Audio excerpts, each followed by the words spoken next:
Ngươi chính là Tề Thiên. Ta và ngươi có một tờ hôn ước. Ta đến là muốn nói cho ngươi biết, hôn sự này ta nhất định sẽ kết hôn. Kết hôn. Ngươi là? Quên tự giới thiệu. Ta tên là Giang Vũ Đồng, nữ vũ thần đệ nhất Trung Nguyên, được quốc chủ đích thân sắc phong là Tinh Nguyệt.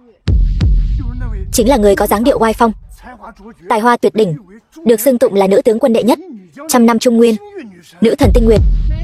Đúng vậy. Ngươi nói chính là đại nhân nhà ta. Đại nhân nhà ta sắp thảo luận cơ mật quan trọng. Người nhàn rỗi, xin mau chóng rời đi. Nữ vũ thần đệ nhất Trung Nguyên, một mình địch vạn quân. Ngươi gả cho ta là có ý gì? Ngươi quên rồi sao? Ngươi là vị hôn phu của ta. Ta và ngươi có hôn ước với nhau. Vì duy trì tình nghĩa hai nhà Quách Giang, đặc biệt đem Thiên Kim Giang ra, định ra hôn ước với thiếu chủ Quách gia để kết mối lương duyên. Giang tiểu thư, cô hình như nhầm rồi. Hôn ước này đã sớm bị hủy bỏ rồi. Hủy bỏ? Trên hôn ước viết là Thiên Kim Giang gia hôn ước với thiếu chủ Quách gia. Từ 10 năm trước, ta đã bị Quách gia đuổi ra khỏi nhà. Hiện nay ta đã đổi thành họ Tề. Ta không xứng là thiếu chủ Quách gia, càng không tính là vị hôn phu của cô. Tề Thiên, ngươi phải biết, đại nhân nhà ta không chê ngươi là dân đen, nguyện ý cùng ngươi thực hiện hôn ước, là may mắn ba đời của ngươi. Đừng có không biết điều. Lộc Kỳ, đừng vô lễ. Sao hả? Ngươi coi thường ta? Giang tiểu thư, tôi không có ý coi thường cô, nhưng hôn ước này bị hủy bỏ là sự thật. Tề Thiên, ngươi phải hiểu, người thường gặp Tinh Nguyệt vũ thần đều sẽ mừng rỡ như điên, huống chi là cưới nàng. Nhưng phản ứng đầu tiên của ngươi lại là từ chối. Chẳng lẽ ta còn không lọt vào mắt ngươi?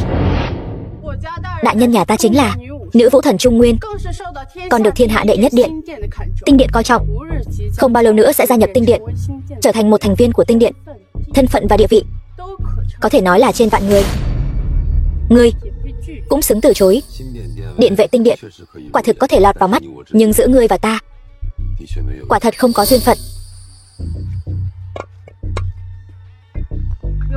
Có duyên phận hay không, không phải do ngươi quyết định. Ban đầu ta tìm ngươi để kết hôn là bởi vì chúng ta có hôn ước, bất đắc dĩ phải tuân theo. Nhưng bây giờ ta lại có hứng thú với con người ngươi. Hôn ước bị hủy bỏ không có nghĩa là không thể kết hôn. Tình cảm chưa có thì cũng có thể từ từ vun đắp. Giang tiểu thư, cô đang nói đùa đấy sao? Chuyện hôn nhân đại sự sao có thể đem ra làm trò cười được? Yên là sao? Giang tiểu thư, tôi không có thời gian để vun đắp tình cảm với cô, cho nên Tề Thiên, tôi khuyên anh nên suy nghĩ cho kỹ. Được đại nhân nhà ta để mắt tới là điều mà tất cả thanh niên tài tú Trung Nguyên đều mơ ước. Mơ ước? Tất nhiên, nếu anh biết mình là ai thì nên hiểu rõ thân phận của mình. So với vị vũ thần phong hoa tuyệt đại thì địa vị của hai người khác biệt một trời một vực. Đại nhân công khai bày tỏ thiện chí với anh là điều mà ngươi mấy đời cũng không có được. Thứ tôi không cần nhất chính là phúc phận. Giang tiểu thư, cảm ơn cô đã đề bạt, nhưng ép dầu ép mỡ ai nỡ ép duyên. Những người có thân phận địa vị không tương xứng mà ở bên nhau sẽ không có hạnh phúc đâu.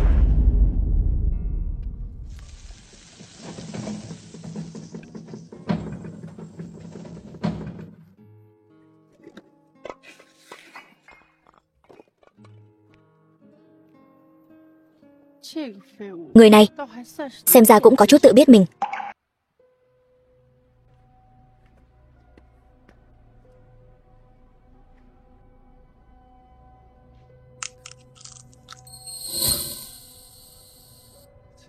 Gì thôi, lâu rồi không gặp.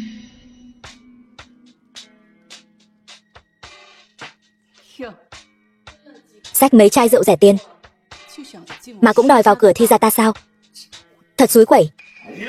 Hải Yến, Tề Thiên trở về một chuyến không dễ dàng, cô bớt lời đi. Tề Thiên, về là tốt rồi. Về là tốt rồi. Nhìn thằng nhóc thối này xem. Thằng nhóc này về cũng được một thời gian rồi chứ, giờ mới đến thăm ta.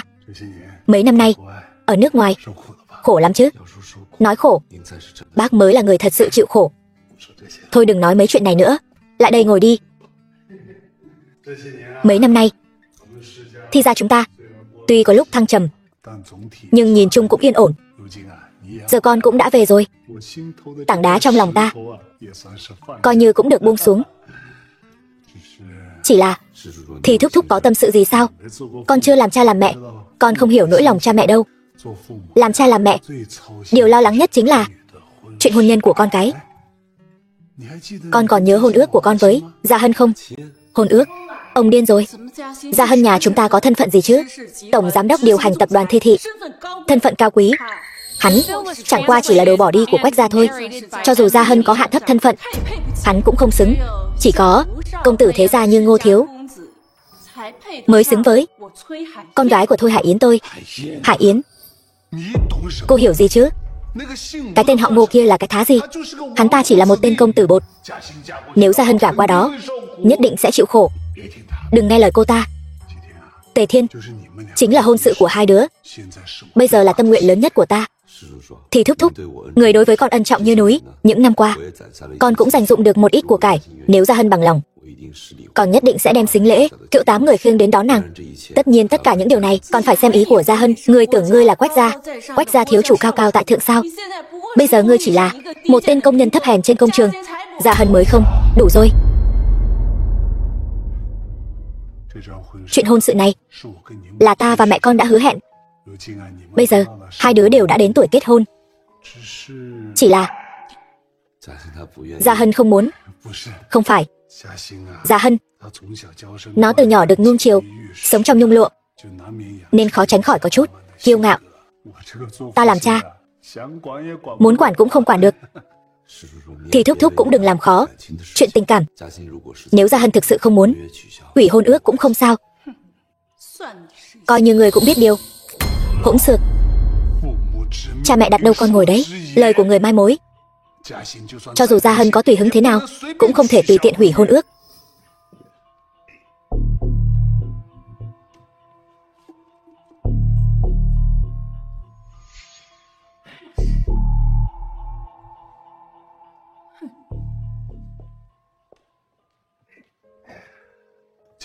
Gia Hân đã đến quán cà phê ở góc phố.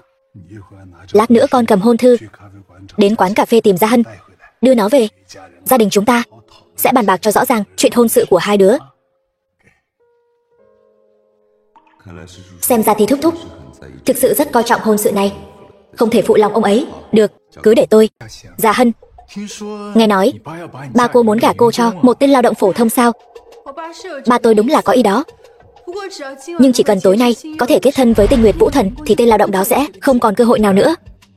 Mau nhìn kìa, tên lao động vị hôn phu của cô đến rồi. Không thể nào, 11 dặm xung quanh đây đều đã bị phong tỏa. Với thân phận của tên lao động đó, căn bản không xứng để vào đây. Tề Thiên, đứng lại. Sao anh vào được đây? Tôi đi bộ vào. Chỉ dựa vào thân phận lao động của anh bám đuôi chúng tôi vào đây đúng không? Bám đuôi các người. Chẳng phải sao? Không có chúng tôi, với thân phận của anh, căn bản không xứng để vào. Nhân lúc chưa ai phát hiện, anh vẫn nên ngoan ngoãn quay về đi. Các người coi trọng bản thân mình quá rồi đấy. Tôi thấy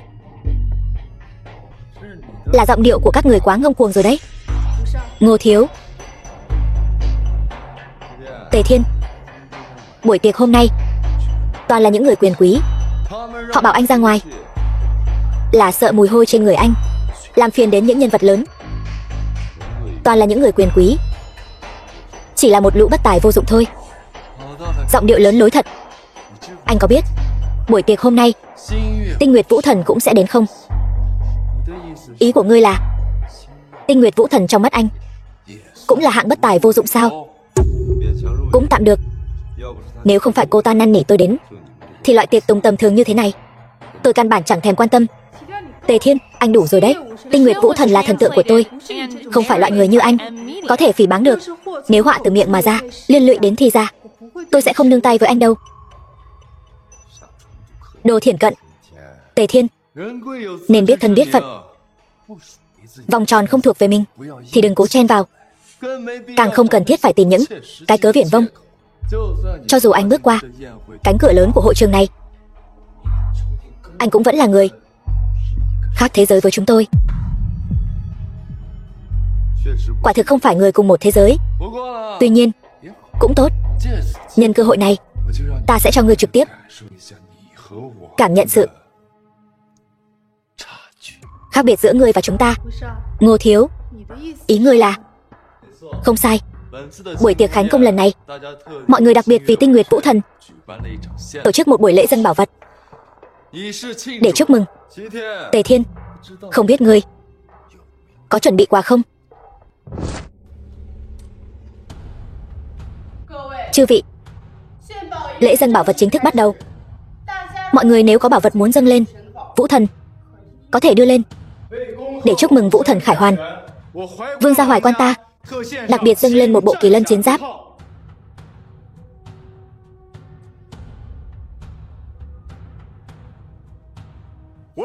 Lý gia ta dâng lên chí bảo y dược, một cây tuyết liên ngàn năm.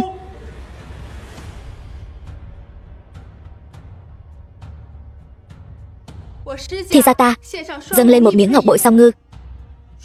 Ngọc bội song ngư, thứ này đã lưu truyền hơn 2000 năm. Đây chính là chí bảo. Thấy chưa? Bảo vật ngàn năm trong truyền thuyết.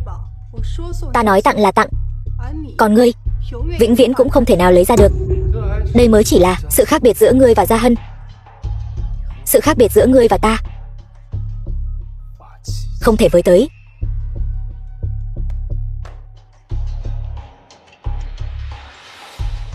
Ngô Dụng ta đại diện Ngô gia dâng lên chí bảo Trung Nguyên thần kiếm,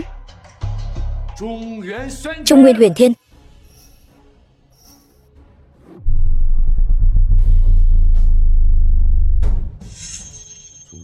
Trung Nguyên Huyền Thiên.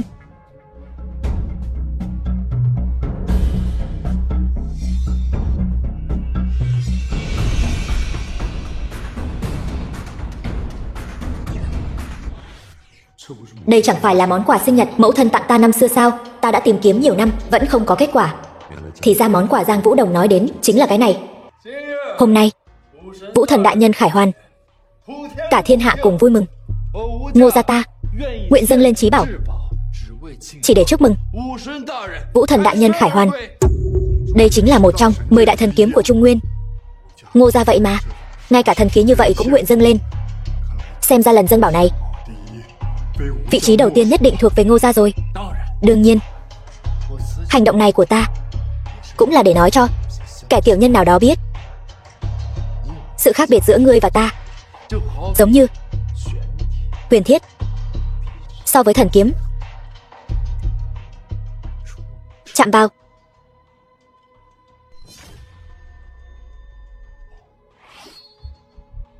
là vỡ.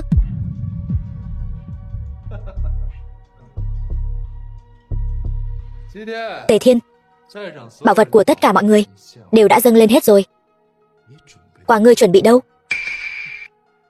Tên này ăn mặc nhèo mạt, chắc là đến tay không rồi. Tham gia tiệc khánh công của Tinh Nguyệt Vũ Thần mà không mang một món quà nào, thật là to gan. Tề Thiên, ngươi chẳng lẽ thật sự giống như bọn họ nói, đến tay không, không mang theo quà gì sao? Ngươi nói đúng, ta quả thực không có chuẩn bị. Về nói với Giang Vũ Đồng, ta rất thích món quà này. Từ hôm nay trở đi, Trung Nguyên Huyền Thiên vật về với chủ.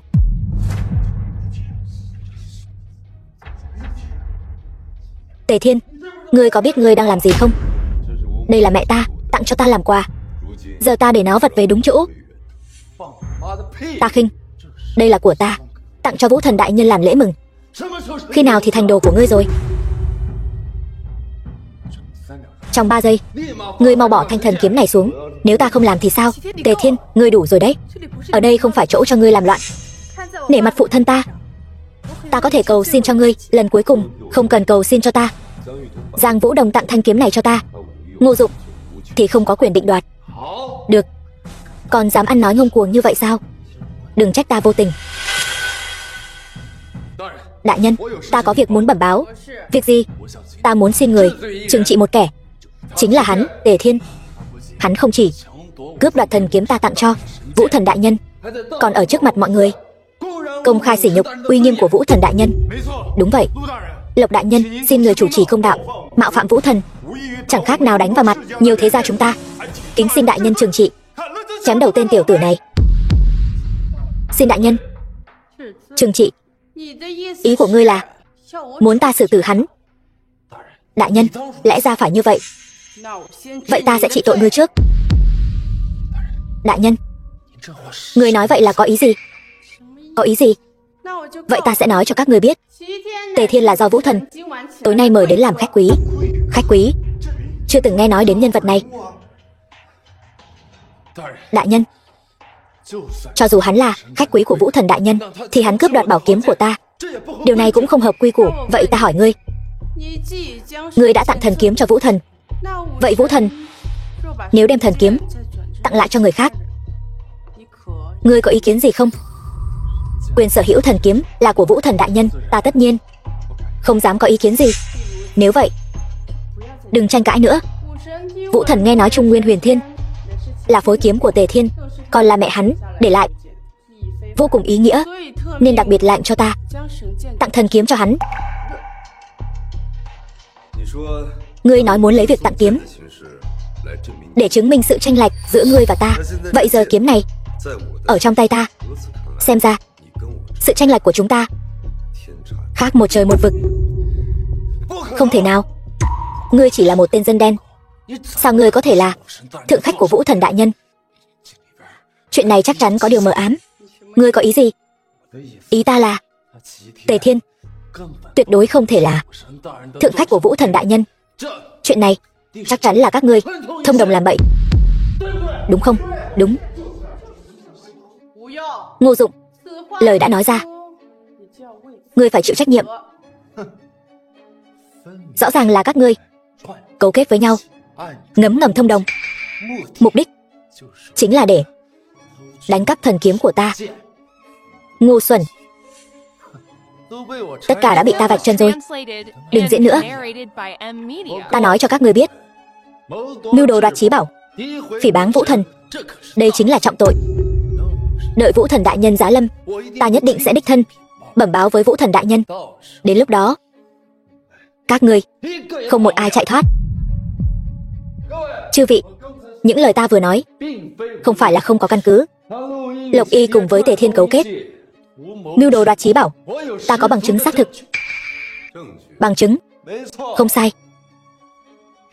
Trước hết, trong danh sách khách quý của buổi tiệc khánh công lần này, căn bản không có tên của Tề Thiên.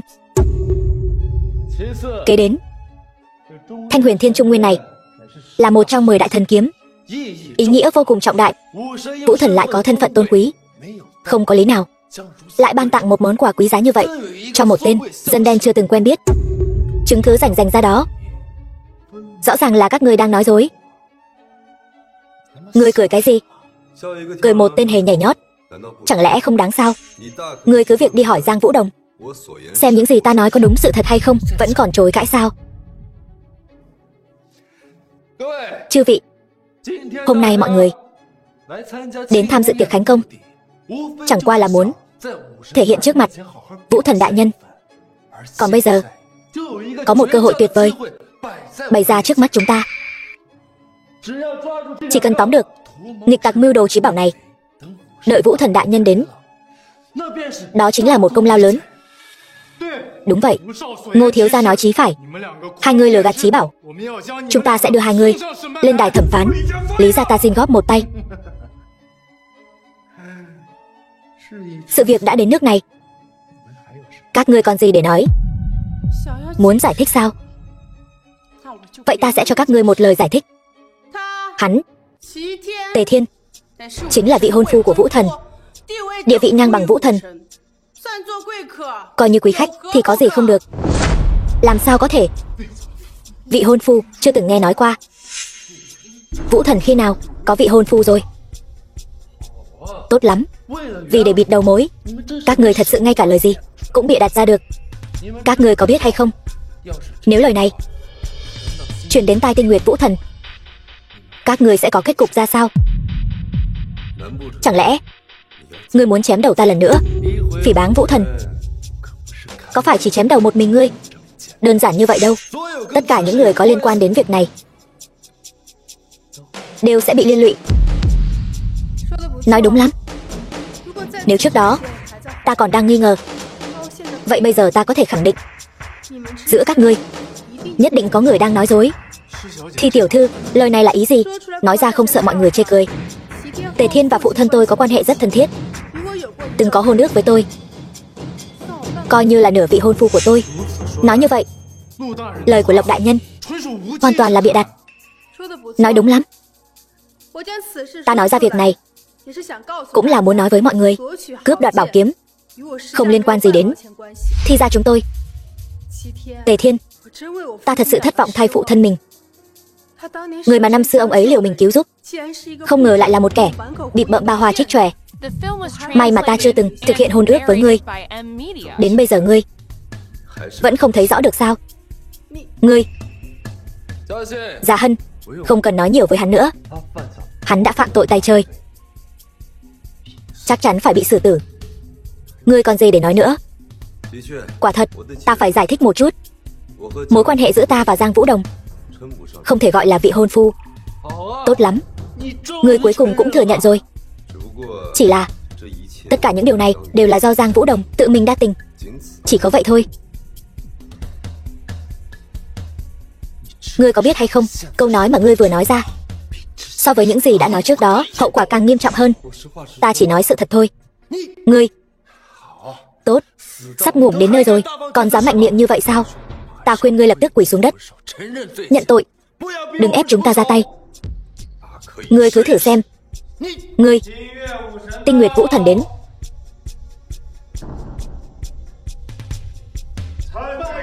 Bái kiến Vũ Thần đại nhân. Đứng dậy đi.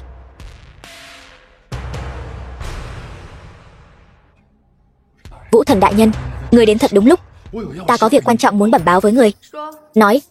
Ta muốn tố cáo phó tướng của người, Lộc Y, cấu kết với người ngoài mưu đồ trí bảo, chiếm đoạt trí bảo.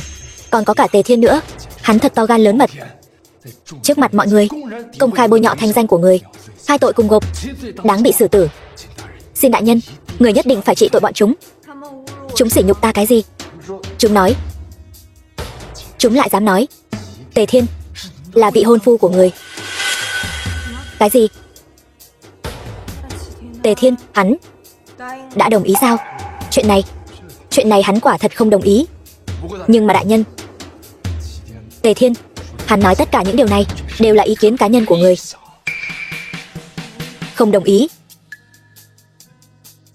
Đại nhân, người có ý gì vậy? Ta nói, việc này cứ thế bỏ qua đi. Không thể bỏ qua được. Không được đâu đại nhân. Hai người bọn chúng công khai phỉ báng thanh danh của người. Đây là phạm tội lớn. Sao hả? Ngươi đang dạy ta làm việc sao? Ta không dám. Vậy thì cút đi.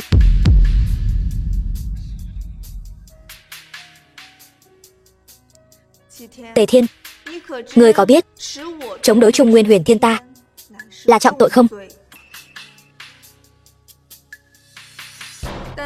Nhưng mà Tề Thiên có ơn với ta, lại từng là chủ nhân của thanh phối kiếm này. Hôm nay ta sẽ đem thanh phối kiếm này tặng lại cho hắn. Các người ai có ý kiến? Không có. Chúng tôi không có ý kiến. Ngô Dụng, sỉ nhục khách quý của ta, phỉ báng phó tướng của ta. Ngươi còn gì để nói? Không phải. Đại nhân, tất cả đều là bọn họ. Đây. 5 ngày sau chính là ngày ta được thăng chức lên điện chủ vệ. Đến lúc đó sẽ có một buổi lễ thăng chức. Ta nhớ Tư cách tổ chức lễ thăng chức là giao cho Ngô gia các ngươi đúng không? Đúng vậy, đại nhân. Vậy từ giờ trở đi không còn nữa. Đại nhân, tại sao vậy? Mắt cao hơn đầu, kiêu ngạo ngông cuồng, có thể tổ chức tốt buổi lễ thăng chức sao? Từ hôm nay trở đi, hủy bỏ tư cách tổ chức lễ thăng chức của Ngô gia.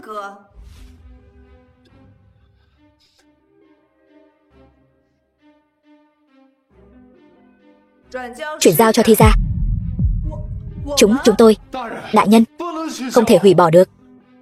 Nếu cha tôi biết chuyện này, tôi về nhà chắc chắn ông ấy sẽ đánh tôi một trận mất. Đại nhân, vậy ngươi dám trái ý ta, chẳng lẽ không sợ ta xử ngươi sao?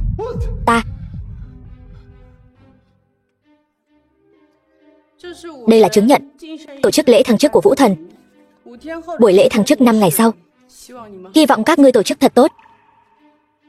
Tạ ơn đại nhân. Thi ra chúng tôi nhất định sẽ tận tâm giám sát. Đi thôi. Giang Vũ Đồng, lần này cảm ơn ngươi. Tư cách tổ chức của Thi gia, còn có thanh kiếm này, ta sẽ lấy đồ vật khác đổi với ngươi. Không cần đâu.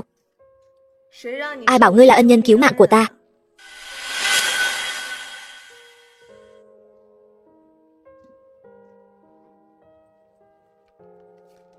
Chúc mừng Thi tiểu thư được Vũ Thần đại nhân trọng dụng. Thi gia sau này nhất định sẽ một bước lên trời rồi. Đúng vậy, vị hôn phu của Thi tiểu thư còn là ân nhân cứu mạng của Vũ Thần đại nhân. Thi gia từ nay về sau sẽ có Vũ Thần đại nhân làm chỗ dựa vững chắc như vậy. Cảm ơn mọi người. Thi gia chúng tôi được Vũ Thần trọng dụng đều nhờ mọi người nâng đỡ. Tuy nhiên, Tề Thiên, hắn ta không phải vị hôn phu của ta. Hắn ta không đủ tư cách. Tề Thiên, có một khoảnh khắc ta thật sự tưởng rằng ngươi bản lĩnh thông thiên có thể khiến Vũ Thần đích thân tặng kiếm cho ngươi. Nhưng Vũ Thần ra mặt vì ngươi cũng chẳng qua là vì xưa kia ngươi từng cứu người. Nói trắng ra là chẳng qua ngươi chỉ là một tên phế vật mà thôi. Ngươi muốn nói là ta đang dựa dẫm vào quyền thế của nàng ta để cậy thế làm càn. Ngươi cũng coi như có chút tự biết mình. Tề Thiên, ngươi quá ngông cuồng rồi. Ngươi hoàn toàn có thể trừ lại một đường, nhưng ngươi lại nhất định phải đắc tội với Ngô Dụng. Điều này đối với ngươi không có chút lợi ích nào. Đàn ông nên chân thật mà sống, dùng sức lực của chính mình mà đứng lên. Dựa dẫm vào người khác mãi mãi chỉ là ảo ảnh. Ta hy vọng ngươi có thể hiểu được đạo lý này. Nếu ta nói cho ngươi biết ta dựa vào không phải là Giang Vũ Đồng, thậm chí ta còn cao hơn cô ta thì sao? Ngươi nghĩ ta sẽ tin sao? Hiện tại Thi gia đã được Vũ Thần coi trọng. Chỉ cần giám sát tốt buổi tiệc thăng cấp của Vũ Thần lần này, nhất định sẽ vươn lên. Ngươi vĩnh viễn không bằng ta. Ta sẽ nói với cha ta hủy bỏ hôn ước của chúng ta. Ngươi tự lo liệu đi. Thi Gia Hân ơi là Thi Gia Hân, ngươi tưởng rằng một chức vị mới vào tinh điện là có thể làm chỗ dựa cho ngươi sao? Thôi được, có lẽ chúng ta có thể gặp nhau tại nghi thức thăng cấp. Ba đồ phế vật, tham gia một buổi tiệc khánh công mà lại có thể làm mất tư cách tổ chức quan trọng như vậy, con còn có tác dụng gì nữa? Ba, chuyện này cũng không thể trách con được. Ba muốn gặm nhấm Thi gia, nuốt trọn tập đoàn Thi thị, còn vẫn luôn làm theo lời ba dặn, theo đuổi cô Thi Gia Hân gì đó. Nhưng ai ngờ được, đột nhiên xuất hiện cái tên vị hôn phu gì đó. Kế hoạch tổ chức lần này bị hủy bỏ cũng là vì tên tiểu tử đó. Vị hôn phu chỉ là một tên công nhân, tên là gọi là gì? Tề Thiên. Cái gì? Tề Thiên Thi gia? Chẳng lẽ là hắn ta sao? Cha, người quen hắn ta sao? Kẻ bị Quách gia ruồng bỏ, tiếng tăm lừng lẫy, ai mà chẳng biết. Cái gì? Hắn ta chính là kẻ thiếu chủ bị Quách gia trục xuất. Thằng nhãi này ở nước ngoài giúp đầu làm rùa thì thôi, vậy mà còn dám quay về. Còn hãy báo tin này ngay lập tức cho Quách gia. Cha, ý người là cơ hội chúng ta thôn tính Thi gia không phải đã đến rồi sao? Sự việc là thế này, tư cách tham gia nghi thức thăng chức Vũ Thần từ Ngô gia chuyển sang tay Thi gia chúng ta, cũng coi như là trong cái rủi có cái may. Vậy nên việc dâng bảo vật này vẫn còn hiệu quả. Ít nhất chúng ta đã được Vũ Thần coi trọng, đúng không? Tuy nhiên, còn 5 ngày nữa là đến nghi thức thăng chức của Vũ Thần. Chúng ta nhất định phải dốc hết sức lực, tổ chức thật tốt.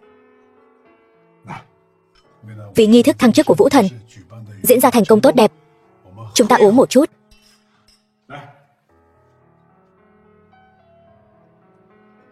Nghi thức thăng chức này đúng là không có vấn đề gì.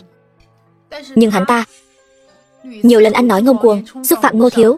Lần này có Tinh Nguyệt Vũ Thần ra mặt giải vây cho hắn ta, nhưng lần sau kẻ bị liên lụy chính là Thi gia chúng ta.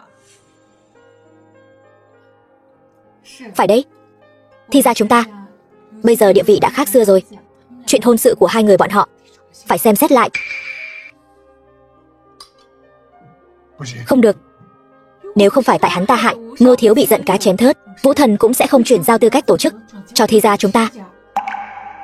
Thực ra vẫn là nhờ Gia Hân nhà chúng ta tặng ngọc bội song ngư mới có hiệu quả. Cha, nhân lúc anh ta có mặt ở đây, hãy nhanh chóng hủy hôn ước đi. Gia Hân.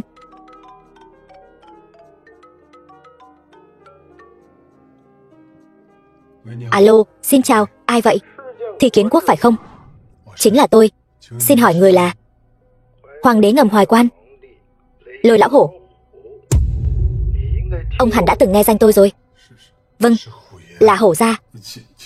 Xin hỏi người tìm tôi có việc gì? Tiểu Thi, 10 năm trước ông đã cứu đứa trẻ bị bỏ rơi từ tay chúng tôi. Chuyện này không biết ông còn nhớ không? Nhớ. Bây giờ 10 năm đã trôi qua, tội chọc giận Quách gia, chúng ta nên tính toán cho rõ ràng.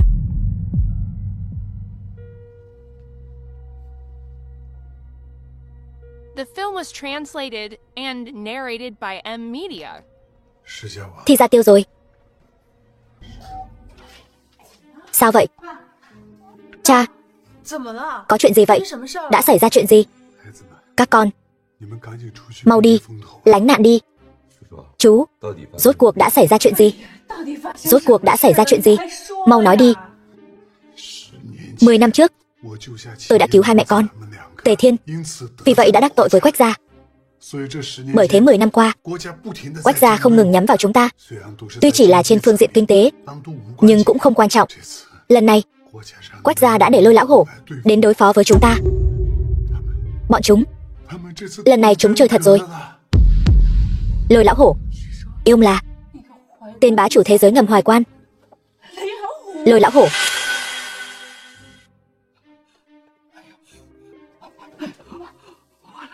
Tiêu rồi. Lần này tiêu thật rồi. Tất cả là tại ông. Đang yên đang lành, ông cứu cái thằng vô dụng này làm gì? Thế này thì cả Thi gia chúng ta đều bị liên lụy rồi. Bây giờ bà nói những điều này thì có ích gì nữa? Giờ chúng ta phải nghĩ cách chứ. Thì thúc thúc, chú đừng lo. Chuyện này để con xử lý. Cậu xử lý? Cậu lấy gì mà xử lý? Cậu thật sự coi mình là thiếu chủ Quách gia một tay che trời sao? Lôi Lão Hổ này dựa vào Quách gia, ngay cả Ngô gia Thế gia đứng đầu cũng không phải đối thủ của hắn. Tề Thiên, cậu quen biết Tinh Nguyệt Vũ Thần sao? Cậu nhờ cô ấy ra tay đi. Vô ích thôi. Mẹ, Tinh Nguyệt Vũ Thần này đã giúp cậu ta một lần rồi. Hơn nữa, Lôi Lão Hổ thế lực lớn mạnh, Tinh Nguyệt Vũ Thần này không thể nào vì chúng ta mà đi đắc tội với Lôi Lão Hổ đâu. Tề Thiên, cậu đi đâu vậy? Tôi đến Lôi gia, dùng hai tay này trấn áp con hổ đó. Đừng manh động, Tề Thiên, Lôi Lão Hổ không phải dễ đối phó đâu. Cậu ngồi xuống trước đi, chúng ta nghĩ cách khác. Ngồi xuống. Tề Thiên, cậu nói năng cho nó thực tế chút được không? Cậu đến trấn áp, lấy gì mà trấn áp? Lấy cái tay khuôn gạch của cậu sao? Đôi tay này của tôi không chỉ khuôn gạch, mà còn có thể một tay che trời. Một tay che trời, tôi thấy cậu hết thuốc chữa rồi. Ba, chúng ta vẫn nên nhanh chóng nghĩ cách khác đi. Thì thúc thúc, chú cứ yên tâm. Chỉ cần có con ở đây, Thi gia nhất định sẽ bình an vô sự. Nếu cậu thật sự có bản lĩnh này, vậy ta sẽ không can thiệp vào chuyện hôn sự của cậu và Gia Hân nữa. Mẹ. Thì thúc thúc, hãy tin tôi.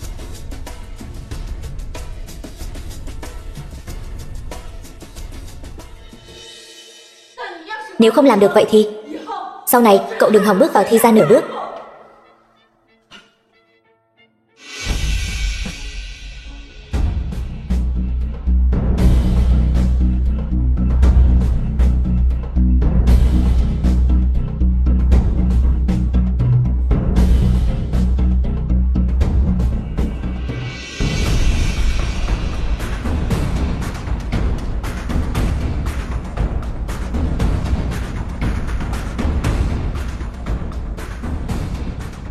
Trung nguyên đệ nhất vũ thần Nhậm Ngã Hành, Vũ Thần Vệ, bái kiến điện chủ.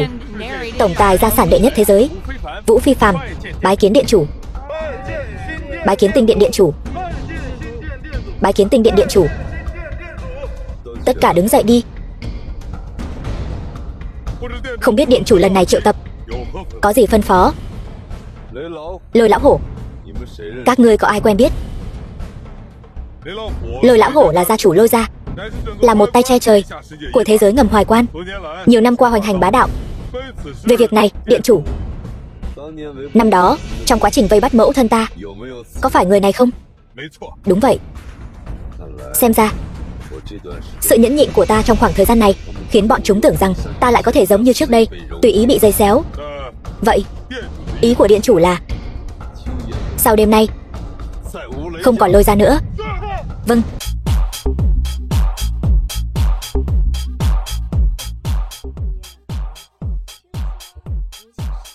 Ngài đã phát động lệnh tiêu diệt Thi gia. Không sai, là Quách quân thiếu gia đích thân căn dặn. Thi gia và Quách gia, tên phế vật bị vứt bỏ đó, đều phải ngủm cho ta. Nhưng mà diệt trừ Thi gia là chuyện ngày mai. Tối nay, trước tiên để chúng ta hưởng thụ một chút. E rằng các ngươi không có cơ hội này đâu.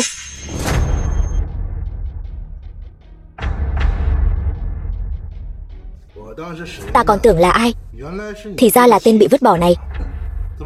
Thế nào? 10 năm không gặp, cuộc sống lưu vong ở nước ngoài, mùi vị thế nào? Mùi vị cũng được. 10 năm không gặp, lá gan ngược lại béo lên không ít. Đơn thương độc mã mà dám xông vào địa bàn của ta, ngươi có biết không? Trên lệnh truy nã của ngươi ở Quách gia, tiền thưởng lên tới 50 triệu. 50 triệu. Bên ngoài có 500 tỷ mua đầu của ta, nhưng đến nay chưa có ai dám động. Khẩu khí thật lớn.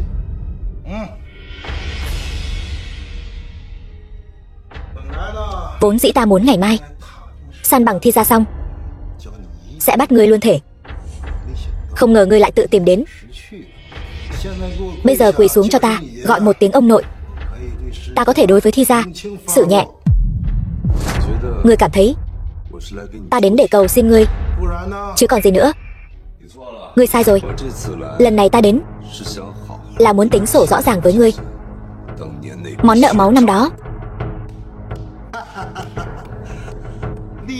ghê gớm thật. Quả không hổ danh là thiếu chủ tiền nhiệm của Quách gia. Khí thế vừa rồi thật sự có chút khuynh đảo càn khôn. Tuy nhiên ta không thích lắm. Đánh gãy hai chân hắn, bắt hắn quỳ xuống nói chuyện với ta. Vâng. Gan to thật. Giang Vũ Đồng, sao cô ta lại đến đây? Lôi Lão Hổ, người thật to gan, dám ra tay trước mặt ta sao? Hóa ra là Tinh Nguyệt Vũ Thần.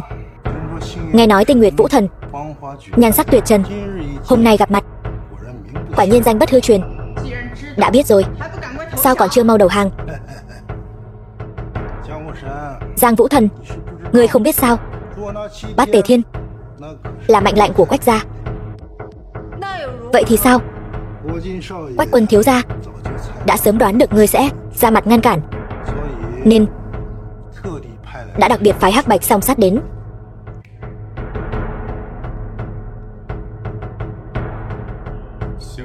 Tinh Nguyệt Vũ Thần đã lâu không gặp. Hắc Bạch Song Sát, không sai, cả hai đều là cường giả. Bên ngoài còn có hàng chục cao thủ. Ta đoán Giang Vũ Thần ngươi cũng không có năng lực lấy một địch trăm. Giang Vũ Thần, ta cho ngươi hai lựa chọn. Thứ nhất, ngươi rút lui ngay bây giờ, từ nay về sau làm thượng khách của Quách gia.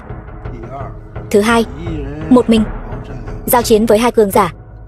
Ta hoàn toàn trở mặt với Quách gia. Tự ngươi lựa chọn đi. Đại nhân, hôm nay ta nhất định phải đưa Tề Thiên đi. Xem ra ngươi đã chọn con đường thứ hai. Vậy thì đừng trách ta vô tình. Lên.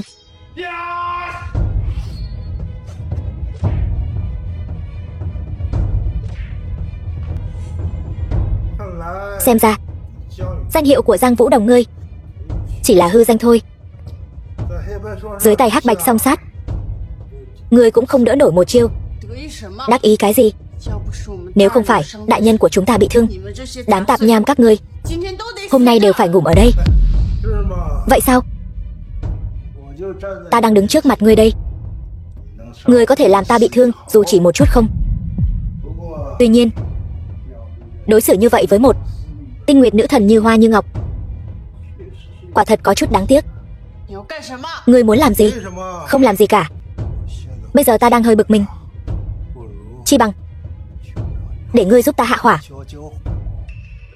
Lôi lão hổ, ngươi chỉ còn sống được 1 phút nữa. Ngươi không nói ta cũng quên mất ngươi rồi. Thế nào? Ngươi còn muốn anh hùng cứu mỹ nhân sao? Anh hùng cứu mỹ nhân, ta không hứng thú. Nhưng nàng ấy tặng ta một món quà, ta phải trả lại.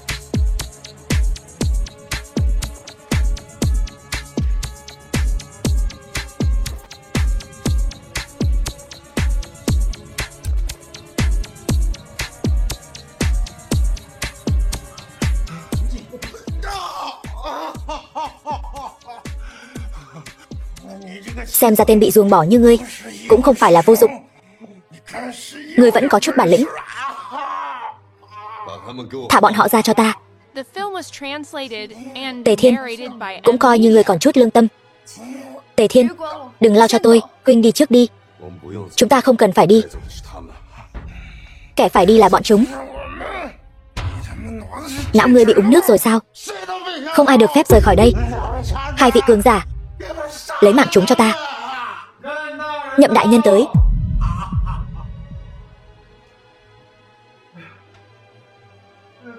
Nhậm đại nhân, ngài sao lại tới đây? Lôi lão hổ, hành hung lấy mạng người, ngỗ nghịch chủ thượng, tội ác tày trời. Hôm nay ta thay mặt tinh điện trục xuất ngươi. Nhậm đại nhân tha mạng.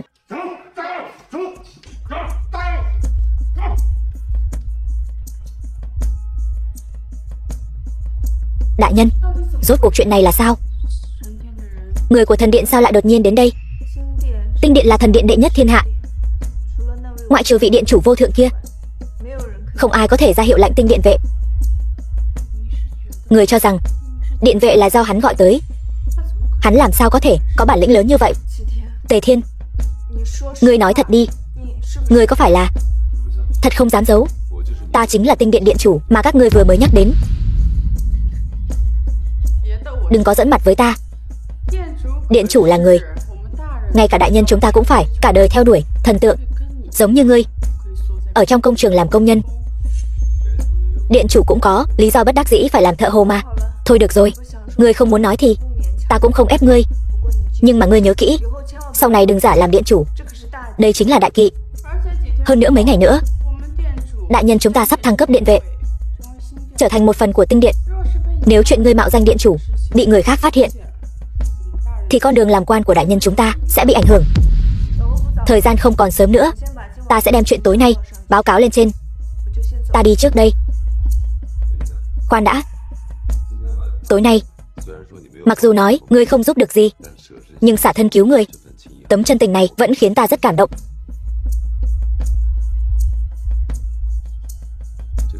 Ngươi hãy cầm lấy ngọc bội này, đến lúc cần thiết nó có thể cứu ngươi một mạng. Tặng cho ta sao? Vậy ta xin nhận.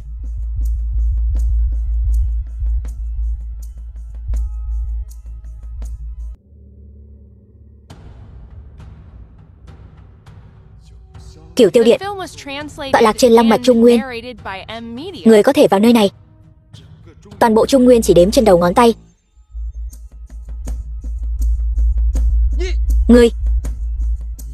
Ngươi làm sao lọt vào đây? Đương nhiên là quang minh chính đại, bước vào đây rồi. Còn ngươi, một Ngô gia thiếu gia nhỏ bé, e rằng ngay cả bước vào cái cửa này cũng không có tư cách.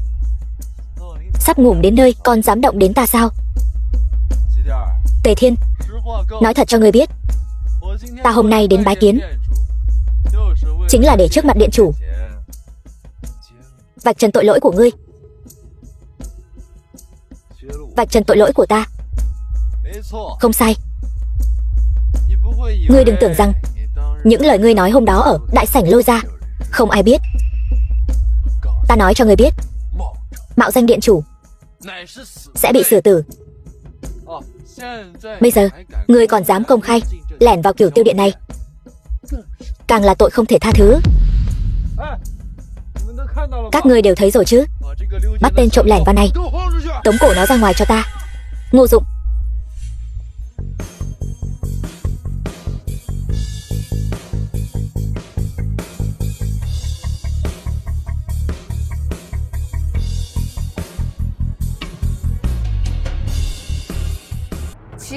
Tề Thiên là người tôi đưa đến, tôi xem ai dám động vào cậu ấy. Ta nói tên phế vật này làm sao lại trà trộn vào được đây? Hóa ra là Vũ Thần đại nhân đưa hắn vào đây. Đại nhân hành sự, ngươi có ý kiến gì? Ta nào dám có ý kiến gì. Nhưng mà Giang đại nhân, cô chắc chắn muốn bảo vệ tên phế vật này sao? Ý ngươi là gì? Giang đại nhân, cô còn chưa biết sao? Tên phế vật Tề Thiên này, hắn tối hôm qua lại dám công khai mạo danh điện chủ, phạm vào tội đại bất kính.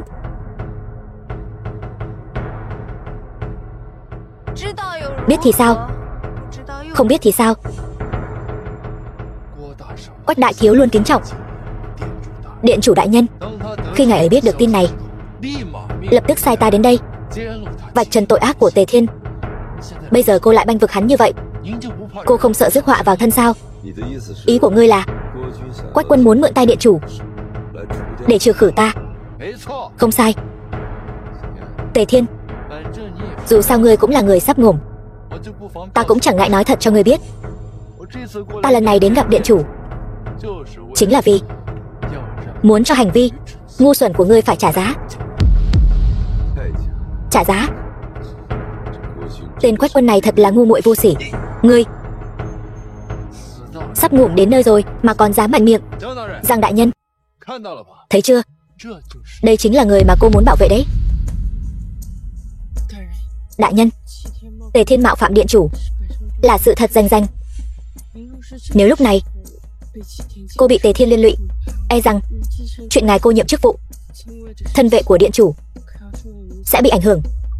Xin cô hãy suy nghĩ kỹ.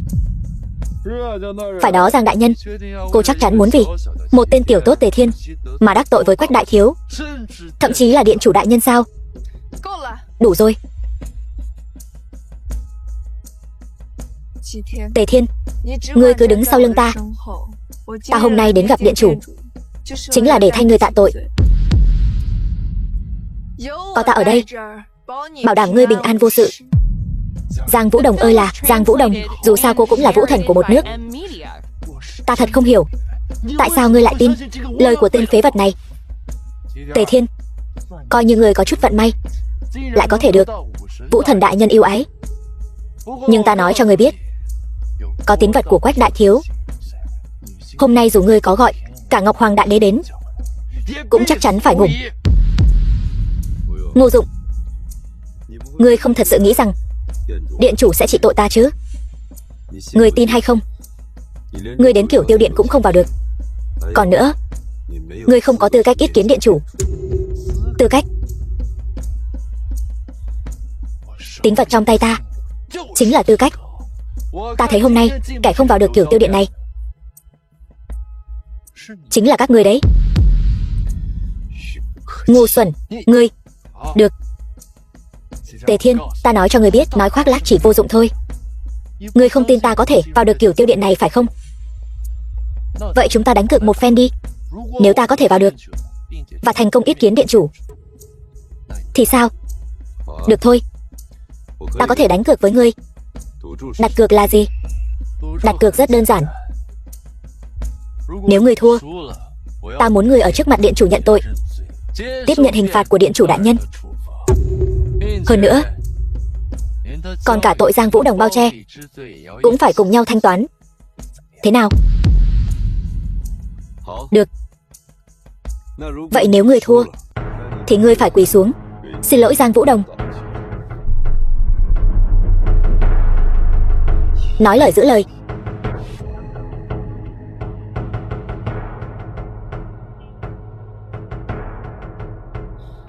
Tề Thiên, người rốt cuộc đang làm gì vậy? Tại sao lại đồng ý đánh cược với Ngô Dụng? Tôi đồng ý đánh cược với hắn, có vấn đề gì sao? Ngươi còn mặt mũi hỏi câu này sao?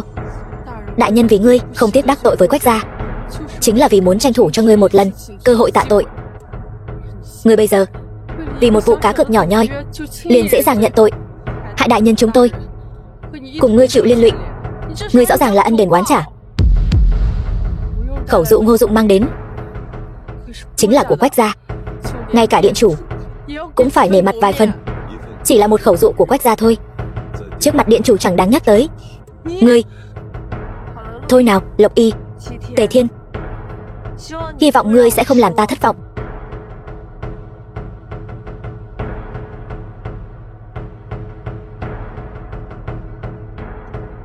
Kính xin sứ giả bẩm báo điện chủ, Ngô gia thiếu chủ Ngô Dụng mang theo tín vật của Quách gia thiếu chủ đến cầu kiến.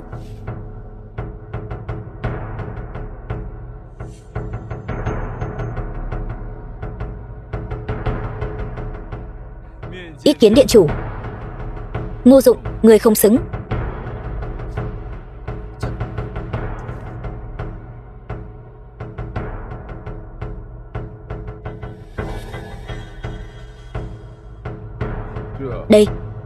Đây là sự phân phó của điện chủ. Đây sao có thể? Ta cầm chính là tín vật của Quách thiếu gia mà. Không gặp chính là không gặp. Ngươi còn muốn gây sự sao?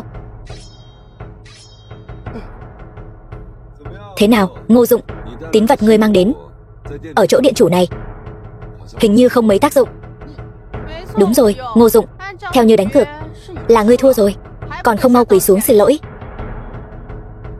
Được, ta thua rồi.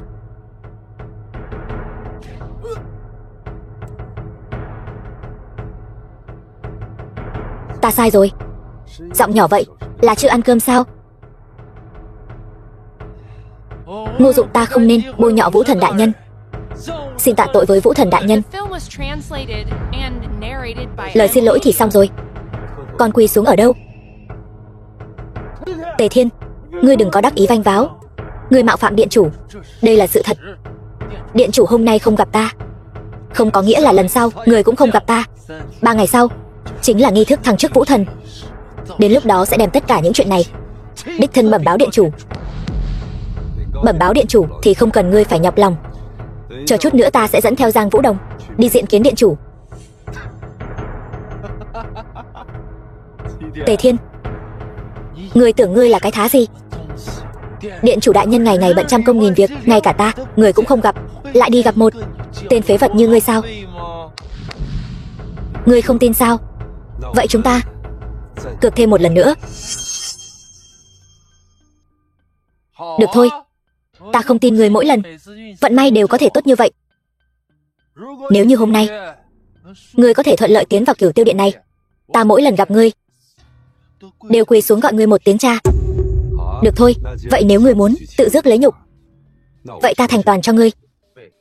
Còn ở đây nói khoác.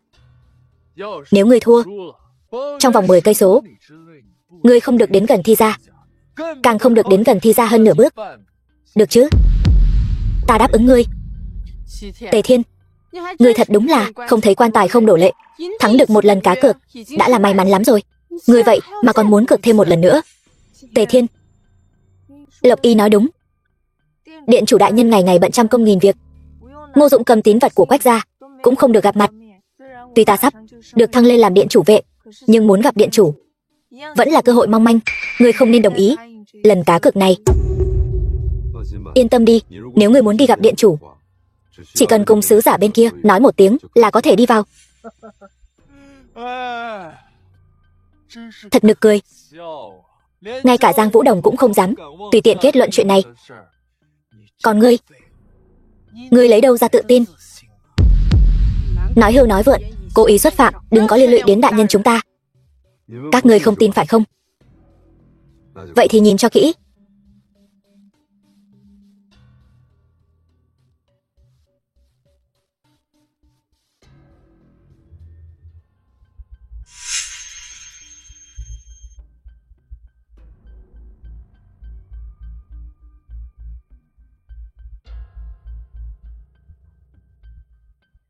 Thế nào, Ngô Dụng, ngươi không quên những lời nói lúc trước chứ? Cái này sao có thể? Lần này lại là ngươi thua. Được, ta thua. Ta nhận. Ngô Dụng, ta nói cho ngươi biết, ta nể mặt Thi Gia Hân, mới hết lần này đến lần khác nhẫn nhịn ngươi. Nhưng nếu ngươi vẫn còn dám mơ tưởng đến Thi Gia, ta không ngại để ngươi trở thành Lôi lão hổ thứ hai. Tề Thiên, ngươi khẩu khí thật lớn. Ngươi đừng tưởng ngươi dựa vào thế lực của Giang Vũ Đồng là tự cho mình là nhân vật quan trọng. Ngươi chẳng phải cũng dựa vào quyền thế của Quách gia mà ở đây mượn oai hùng sao? Ngươi... Được rồi. Giang đại nhân, Tề Thiên chính là người mà Quách đại thiếu ra lệnh truy nã. Nếu ngươi muốn bảo vệ hắn như vậy thì đừng trách ta trở mặt vô tình. 3 ngày sau, tại nghi thức thăng chức vũ thần, ta sẽ bẩm báo với điện chủ về việc Tề Thiên mạo danh điện chủ, cùng với việc ngươi bao che cho hắn tất cả tội trạng đều bẩm báo lên điện chủ. Các ngươi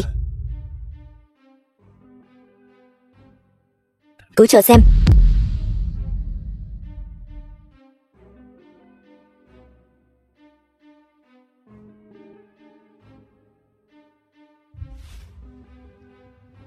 Tề Thiên, ngươi vừa rồi rốt cuộc làm sao vào được đây?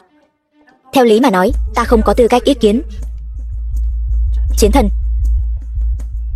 Phải đó, Tề Thiên, ngươi đã thuyết phục những sứ giả đó như thế nào? Rất đơn giản, ta bảo bọn họ tránh ra, bọn họ liền tránh ra. Loại trò đùa này có thể mất đầu đấy. Tề Thiên, ngươi nói thật đi, ngươi vừa rồi rốt cuộc đã nói gì? Ta nói chính là sự thật, bởi vì ta chính là vị điện chủ mà các người vừa nhắc đến. Tề Thiên, có vài lời nói đùa không thể tùy tiện nói ra được. Đúng đó, điện chủ chính là nhân vật thần tiên trí cao vô thượng, từng một tay bình định thiên hạ, tất cả các tổ chức hắc ám, được người trong thiên hạ kính trọng. Còn ngươi, dù từng là đại thiếu gia của Quách gia, cũng không bằng 1/1000 của điện chủ, mà cũng dám nói đùa như vậy. Ta không nói đùa, ta thật sự là điện chủ. Chắc chắn là như thế. Đại nhân, chúng ta vất vả lắm mới đến được Cửu Tiêu Điện, chính là để điện chủ tha thứ cho tội mạo danh của Tề Thiên. Cô xem hắn bây giờ còn lớn lối mạo danh điện chủ. Tề Thiên, thân phận chiến thần là không thể mạo phạm. Ngươi sau này đừng nói đùa như vậy nữa. Đợi lát nữa ta sẽ dẫn ngươi quỳ xuống xin lỗi chiến thần. Giang Vũ Đồng, lòng tốt của ngươi ta xin nhận, nhưng không có chuyện tự quỳ xuống trước mình. Nếu các ngươi không tin, vậy chúng ta chờ một lát sẽ gặp lại.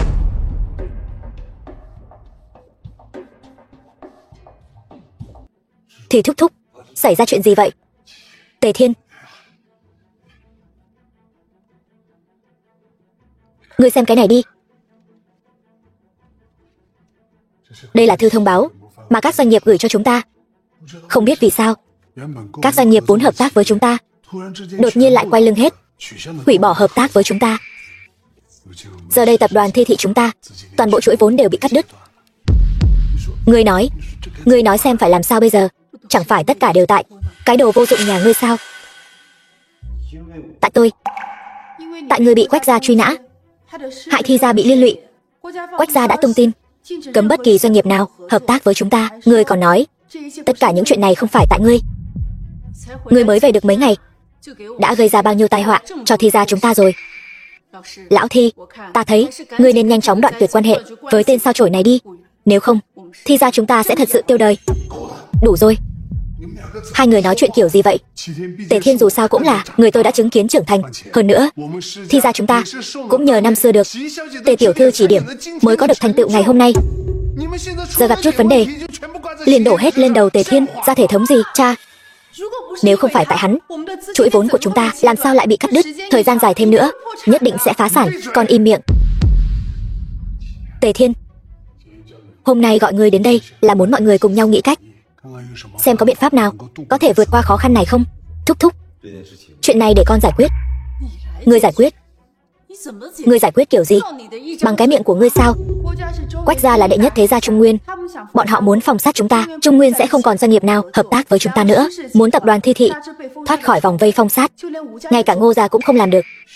Phải đó. Tề Thiên, nếu có biện pháp gì thì mau nói ra đi, để chúng ta cùng nhau nghiên cứu tính khả thi của nó. Biện pháp thật ra rất đơn giản. Hôm sau là hội đấu thầu của tập đoàn Thiên Thịnh. Họ sẽ đưa ra một đơn hàng trị giá 100 tỷ. Chúng ta chỉ cần giành được đơn hàng này, vấn đề của Thi gia sẽ được giải quyết dễ dàng. Tập đoàn Thiên Thịnh, đó là đệ nhất tập đoàn Trung Nguyên. Vốn liếng của họ đủ để lật đổ một quốc gia. Hội đấu thầu của họ, các ông lớn thương giới tụ họp đông đủ. Tất cả mọi người đều đang nhắm vào dự án 100 tỷ đó. Tề Thiên, ngươi dựa vào cái gì mà giành được? Tề Thiên, chúng ta gọi ngươi đến đây là để con nghĩ cách chứ, không phải để con ở đây khoác lác. Gì thôi, con có khoác lác gì đâu, thật không giấu gì. Ngay vừa rồi, con đã nói chuyện với tổng giám đốc tập đoàn Thiên Thịnh, Vũ Phi Phạm rồi. Bảo cậu ta giành suất trúng thầu lần này, định trước cho Thi gia. Đến giờ anh vẫn chưa từ bỏ ý định đó sao? Nói ra loại lời nói dối này. Lão Thi, tôi vẫn nói câu đó. Mọi chuyện của Thi gia chúng ta đều là do thằng nhãi này gây ra. Nếu nó không giải quyết được thì sớm cắt đứt quan hệ với nó đi. Đúng đó, ba đã từng cứu hắn. Hắn suýt nữa khiến Thi gia chúng ta tan cửa nát nhà. Thật là ân đền oán trả. Thôi được rồi, mọi người bớt nói vài câu đi. Mọi người có cách nào không? Nếu không có cách nào thì cứ làm theo cách này. Dạ Hân, buổi đấu thầu ngày mai con đi cùng Tề Thiên. Nghe rõ chưa?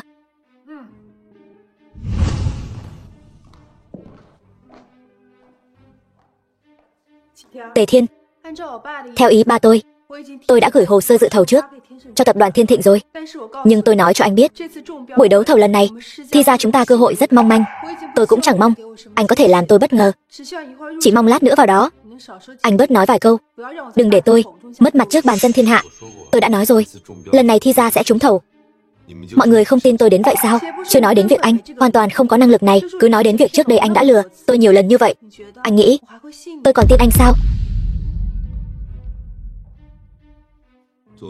Là cổ đông đứng sau của tập đoàn Thiên Thịnh, tôi còn không có khả năng quyết định một đơn hàng nhỏ này sao?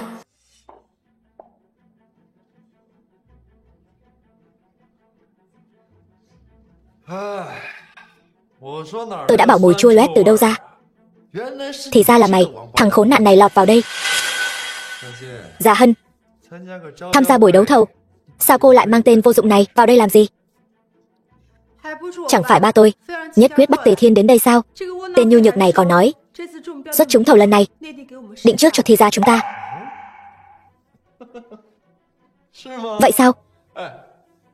Thằng nhãi danh, mày to gan thật đấy. Sao tôi nhớ có người cá cược với tôi thua rồi. Theo như lời cá cược thì bây giờ phải gọi tôi một tiếng ba. Tề Thiên, đừng quá đáng quá. Có người muốn nuốt lời sao? Ngô thiếu gia, chuyện này là sao vậy? Không có gì, chỉ là thua cá cược thôi mà. Ngô Dụng tôi luôn giữ chữ tín, dám làm dám chịu. Ba.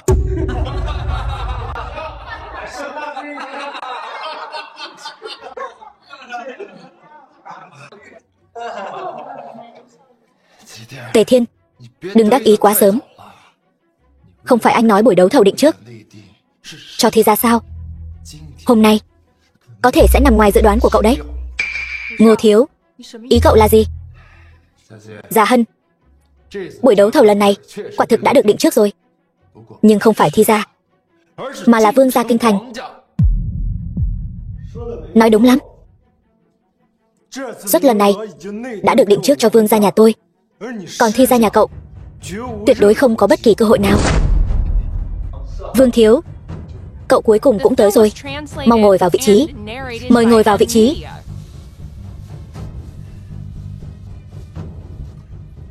Tề Thiên, tôi từng nghe nói về cậu, kẻ từng bị Quách gia đuổi ra khỏi nhà. Phế vật thiếu gia. Sao hả? Rời khỏi Quách gia rồi? Là bám víu vào Thi gia sao? Vương gia kinh thành. Ngài là Vương thiếu gia của Vương gia đúng chứ?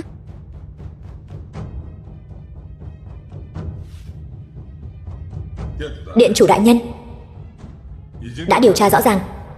Năm đó, những kẻ vây bắt ngài và chủ mẫu bao gồm Quách gia, Lôi gia, còn có Vương gia. Vương gia bất quá cũng chỉ là một con chó của Quách gia thôi.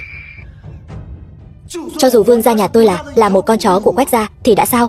Dù sao dự án đấu thầu hôm nay không thuộc về Thi gia các người, mà thuộc về Vương gia tôi. Tề Thiên, tôi đã nghe nói từ lâu rồi. Hiện giờ có rất nhiều doanh nghiệp đang nhắm vào Thi gia. Thi gia đang rất cần đơn hàng này. Còn Vương gia là thế gia đứng thứ 3 ở kinh thành, lại có Quách gia làm chỗ dựa. Cậu muốn cạnh tranh với Vương thiếu gia, quả thực là châu chấu đá xe.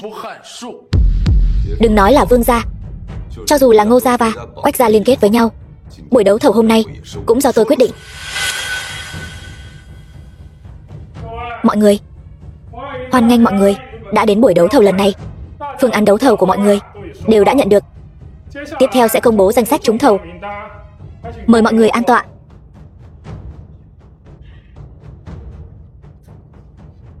Tề Thiên, nói xuông, chẳng phải là bản lĩnh gì. Người được định trước trong cuộc bỏ phiếu lần này là ai? Lập tức sẽ rõ thôi. Tề Thiên, bây giờ buổi đấu thầu đã bắt đầu rồi. Trước đó cậu thề thốt nói sẽ để Thi gia chúng ta được trúng thầu. Tuy tôi không tin chút nào, nhưng bây giờ cậu có cách gì? Mau chóng thi triển đi, muộn nữa thì không kịp đâu. Cô yên tâm, tôi nói là Thi gia thì chính là Thi gia. Chúng ta chỉ cần chờ đợi là được rồi. Thế nhưng thằng danh con nói khoác mà không biết ngượng. Trương Dương, mau công bố đi. Được. Tôi tuyên bố doanh nghiệp trúng thầu dự án 100 tỷ của tập đoàn Thiên Thịnh lần này là Vương gia kinh thành. Chúc mừng thiếu chủ Vương gia. Thiếu chủ Vương gia đã giành được dự án 100 tỷ, sau này nhất định sẽ càng tiến xa hơn nữa. Đúng vậy. Tề Thiên, đây chính là cái định trước mà cậu nói với tôi sao? Anh họ, đây là thứ cậu muốn. Giờ là của cậu rồi. Đồ cờ hó mất chủ, thấy chưa? Dự án 100 tỷ này thuộc về Vương gia ta. Còn Tề Thiên ngươi muốn để Thi gia trúng thầu, còn lâu mới đủ tư cách. Vương thiếu nói đúng. Dạ Hân, tôi khuyên cô nên sớm nói với bá phụ, để ông ấy nhận rõ hiện thực. Cô cũng nên sớm rời xa cái tên vô dụng này đi. Tề Thiên, anh luôn miệng nói sẽ báo ơn chúng tôi, nhưng anh đã làm gì? Tôi cầu xin anh, hãy tha cho chúng tôi. Tề Thiên, nghe thấy chưa? Anh chính là sao chổi. Đắc tội với Quách gia, trên đời này sẽ không ai dám chứa chấp anh đâu. Biết tại sao anh không thể trúng thầu không? Bởi vì Vương thiếu đã sớm cùng với tổng giám đốc Trương của tập đoàn Thiên Thịnh chi nhánh Hoài Quan dàn xếp xong xuôi rồi. Danh sách trúng thầu lần này, Tề Thiên, thấy chưa? Quách gia đã tuyên bố muốn cô lập Thi gia. Vậy thì toàn bộ doanh nghiệp trên thế gian này sẽ không có một ai hợp tác với các người, kể cả tổng giám đốc khu vực phía Bắc Hoài Quan của tập đoàn Thiên Thịnh, phải không? Tôi đang nghĩ khi anh đưa tư cách trúng thầu này cho Vương gia, anh có hỏi qua Vũ Phi Phạm không? Vũ tổng bận nhiều việc, đã sớm giao toàn quyền cho tôi rồi. Hội nghị đấu thầu lần này tôi toàn quyền quyết định. Tôi nói là của Vương gia thì nó phải là của Vương gia. Tề Thiên, dự án của tập đoàn Thiên Thịnh hiện đang nằm trong tay tôi. Thi gia đã mất đi cơ hội cuối cùng rồi. Bây giờ anh hãy đi quỳ xuống cầu xin Quách thiếu. Thi gia nói không chừng còn có thể có một tia hy vọng đấy. Nói hay lắm. Dạ Hân, cô về nói với bá phụ đi. Bây giờ chỉ có Ngô gia chúng tôi mới cứu được cô. Đây là cơ hội duy nhất của các người.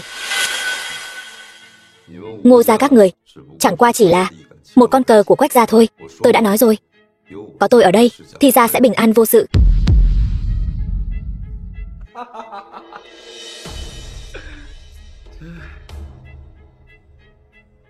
Vũ Phi Phạm, tôi cho anh 3 phút. Lập tức đến đây. Tề Thiên, anh nghĩ muốn lừa chúng tôi chỉ bằng một cuộc điện thoại thôi sao? Đừng giở trò mèo nữa. Đúng vậy, Vũ tổng của chúng tôi là tổng giám đốc tập đoàn Thiên Thịnh, có chỗ dựa là tinh điện. Dậm chân một cái, cả giới thương nghiệp đều phải rung chuyển. Với thân phận của hắn, ngoại trừ vị điện chủ vô thượng kia, không ai dám sai khiến hắn. Ngươi nghĩ ngươi là vị điện chủ vô thượng đó sao? Còn 2 phút. Ngươi xem, còn ở đây diễn nữa. Cũng được. Tề Thiên, 2 phút sau. Đủ ký hợp đồng rồi.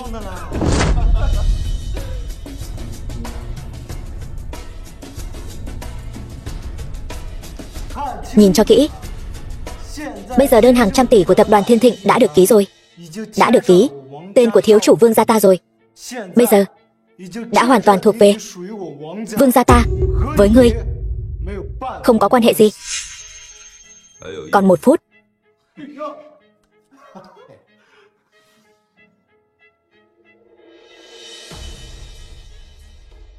Alo, ba.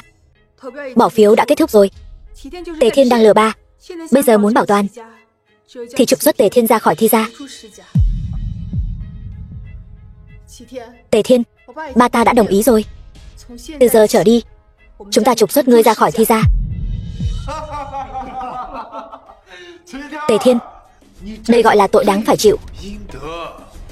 Đắc tội với Quách gia, đây chính là kết cục của ngươi. Tề Thiên, ngươi đừng trách ta vô tình. Muốn trách thì trách ngươi là sao chổi. Hơn nữa lại toàn nói dối. Lần đấu thầu này cũng không lấy được. Được rồi, hết giờ. Tổng giám đốc điều hành tập đoàn Thiên Thịnh Vũ Phi Phạm đến.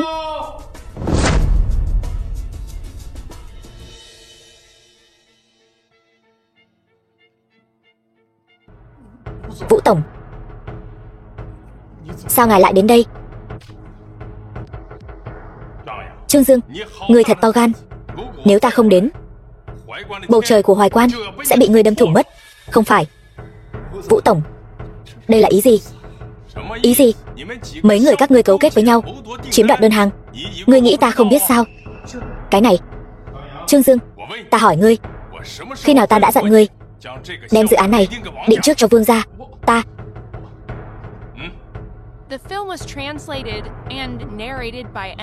lạm dụng chức quyền, cấu kết với người ngoài, làm tổn hại lợi ích của công ty.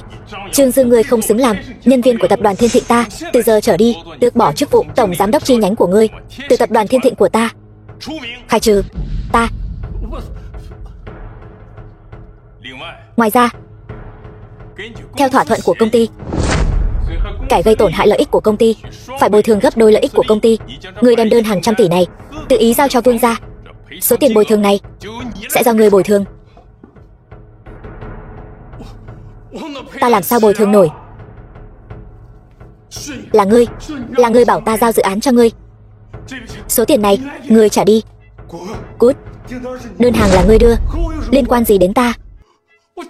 Ta là ngươi bảo ta định trước dự án cho ngươi, bây giờ ngươi lại bảo ta trả số tiền này. Ta nói cho ngươi hay, số tiền này nếu ngươi không đưa, ta sẽ vạch trần tất cả chuyện ngươi đã làm, cho ngươi ngồi tù cả đời. Ngươi đừng manh động. Vũ tổng, tôi xin lỗi ngài, là tôi bị lợi ích làm mờ mắt. Đây là đơn đặt hàng của quý công ty, tôi trả lại cho ngài. Nhưng trên này lại ký tên thiếu chủ Vương gia. Theo quy định, số tiền vi phạm hợp đồng còn lại ai sẽ trả? Vũ tổng, ngài không thể làm vậy. Tôi sai rồi, tôi xin lỗi ngài. Tôi đáng bị xử tử, còn không mau quỳ xuống. Ngươi muốn tự mình bồi thường tiền vi phạm hợp đồng sao? Vũ tổng, chúng tôi biết lỗi rồi, xin ngài rủ lòng thương xót, tha cho chúng tôi một lần. Đúng vậy, xin ngài, ta tha thứ cho các ngươi. Cũng vô dụng thôi. Đơn hàng này vốn dĩ thuộc về Thi gia. Nếu ngươi thật sự cần ta rủ lòng thương thì nên lấy lòng Thi gia. Tề Thiên, là chúng tôi có mắt như mù. Chúng tôi không nên tham lam, đơn hàng vốn không thuộc về mình. Xin ngài Tha cho chúng tôi một lần. Phải đó, Tề tiên sinh, chúng tôi nào có nhiều tiền như vậy. Ngài trước đó không phải nói dự án này đã được định trước cho các ngài rồi sao? Còn muốn thi ra, ngủm không có chỗ chôn. Thiếu chủ Vương gia ngươi, thần thông quảng đại, ta đâu có quyền làm chủ thay ngươi. Tề Thiên, tất cả là do Quách gia xúi giục chúng tôi đối phó với ngài, chúng tôi vô tội. Xin ngài tha cho chúng tôi lần này.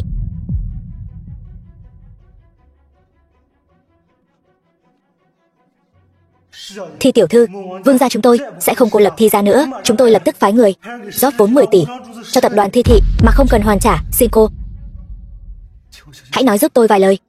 Chuyện này, ngươi nghĩ Thi gia sẽ để tâm đến chút lòng thành ít ỏi này của ngươi sao? Vũ tổng, trước đây Vương gia muốn cô lập Thi gia, ta đề nghị lấy gậy ông đập lưng ông. Được, cứ làm theo ý Tề tiên sinh. Tiền vi phạm hợp đồng Vương gia nợ không cần trả nữa. Nhưng mà ta tuyên bố, từ giờ trở đi, tập đoàn Thiên Thịnh cắt đứt mọi hợp tác với Vương thị. Bất kỳ doanh nghiệp nào dám qua lại với Vương thị chính là đối đầu với tập đoàn Thiên Thịnh của ta.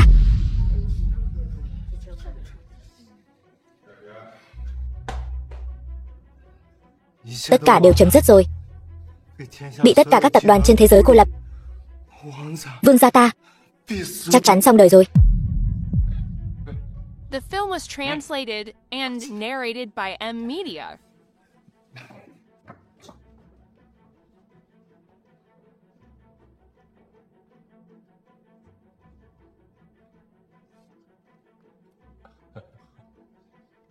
Thi tiểu thư, cô là người trúng thầu của buổi đấu thầu này.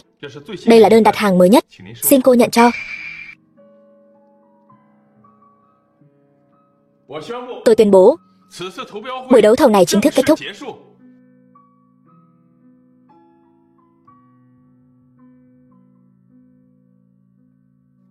Vũ tổng, nhưng tôi có một việc không hiểu.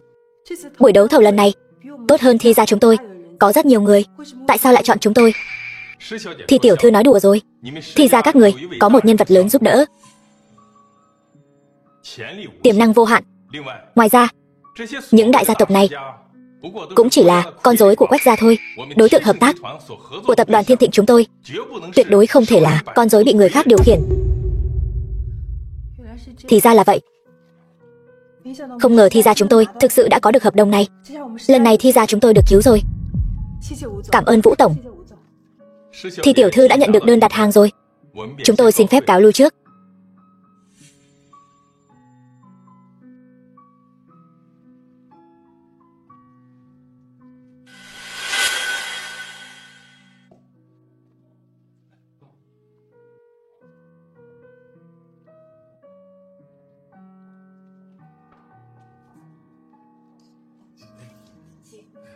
Vừa nãy con gọi điện nói Thi gia chúng ta bị loại rồi.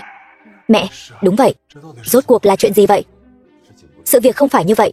Mày im miệng, đồ vô dụng. Thi gia chúng ta rơi vào tình cảnh như ngày hôm nay không phải đều là nhờ mày ban cho sao? Lão Thi, ông đã nghe con gái nói rồi. Bây giờ có thể giải quyết phiền phức này chỉ có một cách, đó chính là đuổi hắn ra khỏi Thi gia vĩnh viễn. Bà đừng nói nữa. Chuyện này không thể trách Tề Thiên. Chúng ta hãy nghĩ cách khác. Còn có thể có cách nào nữa? Tất cả các doanh nghiệp ở Trung Nguyên không một ai không nghe theo Quách gia. Buổi đấu thầu lần này là cơ hội duy nhất của chúng ta. Bây giờ cũng hỏng bét rồi. Thi gia chúng ta đã không còn đường sống. Nhưng dù sao Tề Thiên là người tôi đã chứng kiến trưởng thành. Nó cũng là con của tôi mà. Con cái gì? Nó chỉ là một đứa con hoang nhặt về. Bà, sao ông có thể vì nó mà nhìn Thi gia chúng ta lâm vào cảnh khốn khó chứ? Tề Thiên, con cũng đừng trách gì thôi. Vốn dĩ mẹ con có ơn với Thi gia tôi, chúng tôi kêu mang con cũng không có gì. Nhưng bây giờ con đối với Thi gia chúng tôi chính là một gánh nặng. Vậy nên vẫn mong con rời khỏi Thi gia chúng tôi. Bá mẫu, bà vừa mới đến liền nói một tràng dài như vậy. Sao bà có thể chắc chắn lần này Thi gia không nhận được thầu dự án này? Vậy thì sao? Trong điện thoại Gia Hân đã nói rất rõ ràng, lần này trúng thầu là Vương gia ở Kinh Thành. Ngươi còn tưởng Gia Hân, con nói có đúng không? Má, đừng nói nữa. Thật mất mặt. Mất mặt cái gì? Không làm được chính là không làm được. Kẻ đáng xấu hổ phải là Tề Thiên. Má nhìn cái này đi. Đây là... Tề Thiên nói đúng. Lần này trúng thầu là Thi gia chúng ta.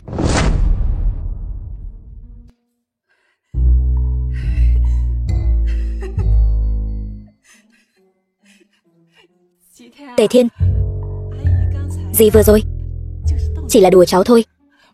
Dì biết cháu có bản lĩnh mà. Bá mẫu, vừa rồi bà cứ đuổi tôi đi. Làm gì có, toàn là lời nói đùa thôi. Nói đùa? Lão Thi, ông mau nhìn xem, lần này Thi gia chúng ta thật sự là phất lên rồi. Tề Thiên, chú đã không nhìn lầm cháu quả nhiên không làm mẹ cháu mất mặt. Thì thúc thúc, năm đó ông đã cứu tôi và mẹ tôi, bây giờ tôi đến giúp đỡ mọi người là điều nên làm. Ba, mọi người nhầm rồi.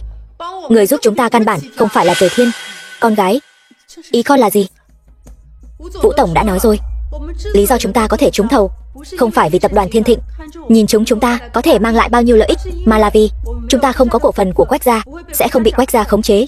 Nói trắng ra, lý do chúng ta có thể trúng thầu hoàn toàn là vì Thi gia chúng ta có địa vị đặc biệt, chẳng liên quan gì đến Tề Thiên cả. Chuyện này thì ra là vậy. Tao đã bảo mà cái đồ vô dụng, làm sao mà có năng lực mang được đơn hàng về cho chúng ta. Tình cảm toàn là mèo mù vớ cá rán. Mèo mù vớ cá rán. Đúng vậy, anh hoàn toàn chẳng làm gì cả. Không phải mèo mù vớ cá rán thì là gì? Vũ tổng đã nói, đơn hàng này hoàn toàn là do Thi gia chúng ta có thân phận đặc biệt, và phía sau chúng ta có một nhân vật lớn chống lưng. Má nói xem nhân vật lớn này là ai vậy? Nhân vật lớn chống lưng cho Thi gia chúng ta. Theo lý mà nói, nhà chúng ta bây giờ đang trao đảo, bị Quách gia nhắm vào, nhưng chẳng có nhân vật lớn nào dám đối đầu trực tiếp với Quách gia. Lão Thi, ông nói xem đây là ai? Không biết. Thì thúc thúc, nhân vật lớn mà Vũ Phi Phạm nói đến chính là tôi, Ta Khinh. Nói khoác không biết ngượng, đến Vũ tổng cũng phải coi trọng, thân phận ít nhất cũng phải ngang hàng với trời. Một tên công nhân khuân vác ở công trường còn dám xưng là nhân vật lớn.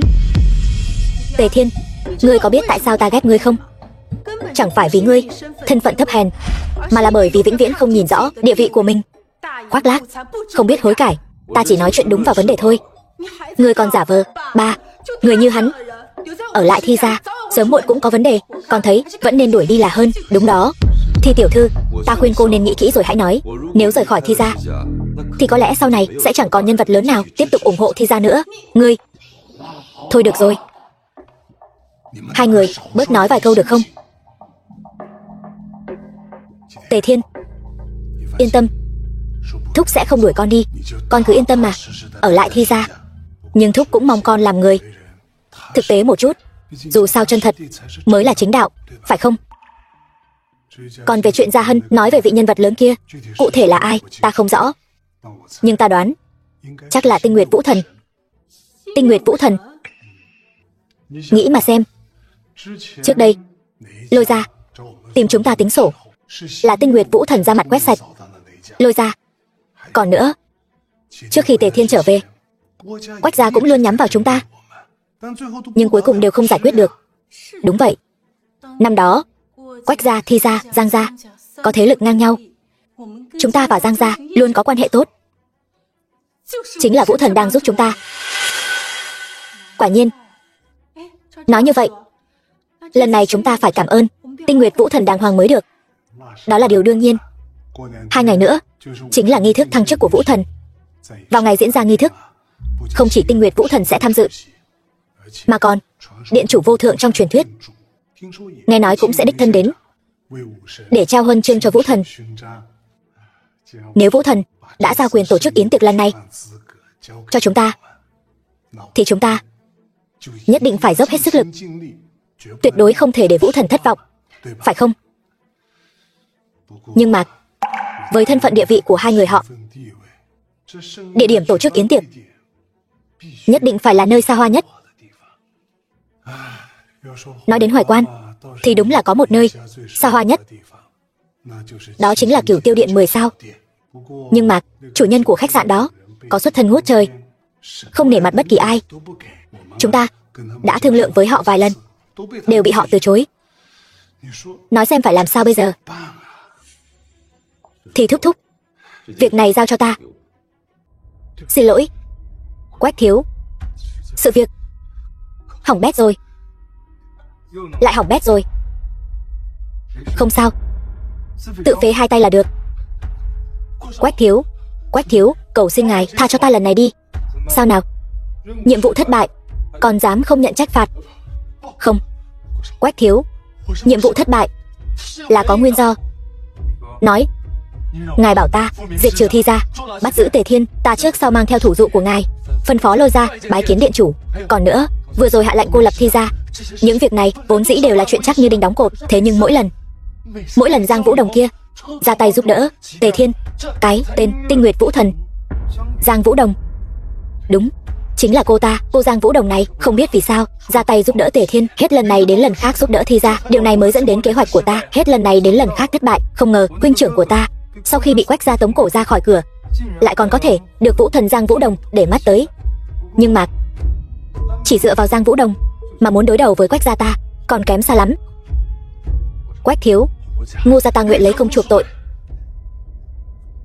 Thôi đi, Giang Vũ Đồng là nhất quốc vũ thần, chỉ dựa vào Ngô gia các ngươi quả thật không phải đối thủ. Vậy đi, ngươi thay ta gửi cho Giang gia một bức thư, cứ nói Quách gia thiếu chủ Quách Quân nguyện ý cùng Giang Vũ Đồng hoàn thành hôn ước. Vào ngày mai, ngay tại Cửu Tiêu Điện này cử hành nghi thức đính hôn. Quách thiếu, ngài và Giang Vũ Đồng kia còn có hôn ước.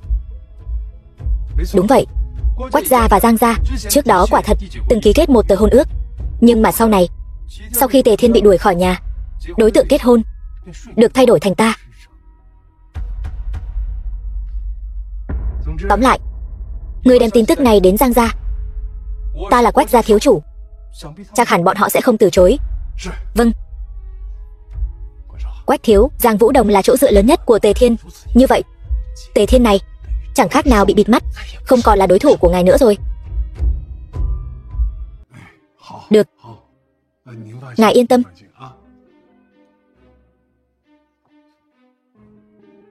Ba, sao rồi? Vừa rồi người phụ trách của Cửu Tiêu Điện gọi cho ta, nói muốn tăng giá gấp 100 lần mới cho chúng ta thuê khách sạn. Gấp 100 lần. Thật đúng là lòng tham vô đáy. Tên phụ trách này cũng chẳng phải hạng tốt đẹp gì.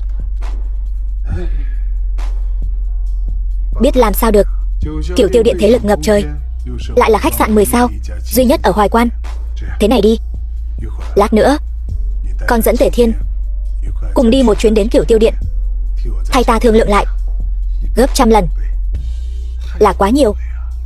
Vâng, thì thúc thúc, ta không đồng ý. Ba để cậu ta đi với con sao? Sao hả? Con không bằng lòng sao? Cậu ta cái gì cũng chẳng hiểu, lỡ như lần trước lại bắt đầu khoác lác ba hoa, thật mất mặt. Tề Thiên, con đối với mấy chuyện đàm phán thương mại vẫn chưa quen lắm. Lần này con cứ ít nói lại một chút, đi theo sau Gia Hân học hỏi thêm chút là được. Thì thúc thúc, lần này con sẽ tự mình đi, con sẽ cho chú một câu trả lời hài lòng. Như vậy thì được, con cũng nên học cách tự mình gánh vác rồi. Hy vọng con đừng làm chúng ta thất vọng.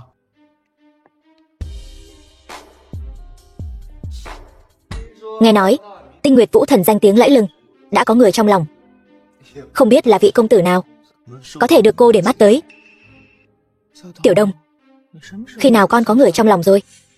Người đó là ai? Sao mẹ không biết? Người này các người đều biết, anh ấy tên là Tề Thiên, là người tiền nhiệm thiếu chủ Quách gia. Cái gì? Giang tiểu thư, nếu cô không muốn thực hiện hôn ước, cứ nói thẳng. Cần gì phải tìm một cái bia đỡ đạn như vậy? Bia đỡ đạn? Tôi không có nói đùa. Tôi thật lòng thích Tề Thiên.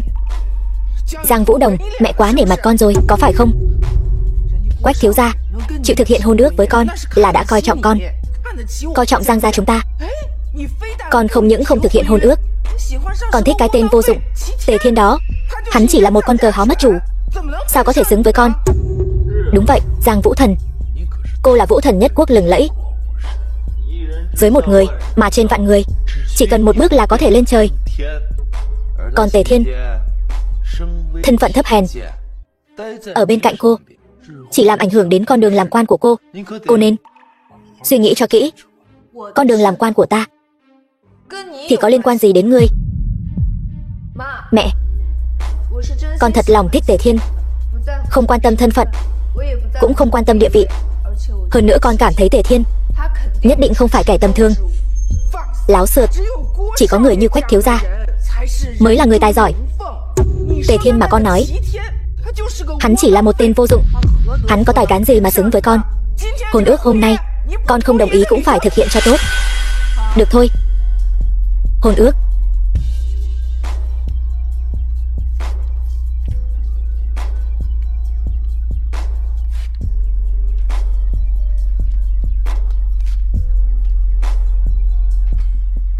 Giang Vũ Đồng, tôi hôm nay tuyên bố hôn sự này hủy bỏ. Hôn sự của tôi phải do chính tôi làm chủ. Đưa điện thoại cho tôi. Alo. Tề Thiên, anh có đang bận không? Tôi ở Cửu Tiêu Điện tìm anh có chút việc. Anh qua đây một lát đi. Giang Vũ Đồng gọi điện, nói cô ấy đang ở Cửu Tiêu Điện, bảo mình đến đón cô ấy. Không biết đã xảy ra chuyện gì. Nếu cô ấy đã ở đó, vậy mình đến xem sao. Hy vọng mọi chuyện đều tốt đẹp. Giang Vũ Đồng sẽ bỏ hôn ước, chẳng khác nào tát vào mặt Quách gia tôi. Cô có biết điều này có nghĩa là gì không? Quách thiếu gia, cậu đừng giận. Tiểu Đông, mau xin lỗi Quách thiếu gia đi. Hôn ước này là chuyện đã được định sẵn từ đời này sang đời khác, nào phải chuyện con bé muốn hủy là hủy được.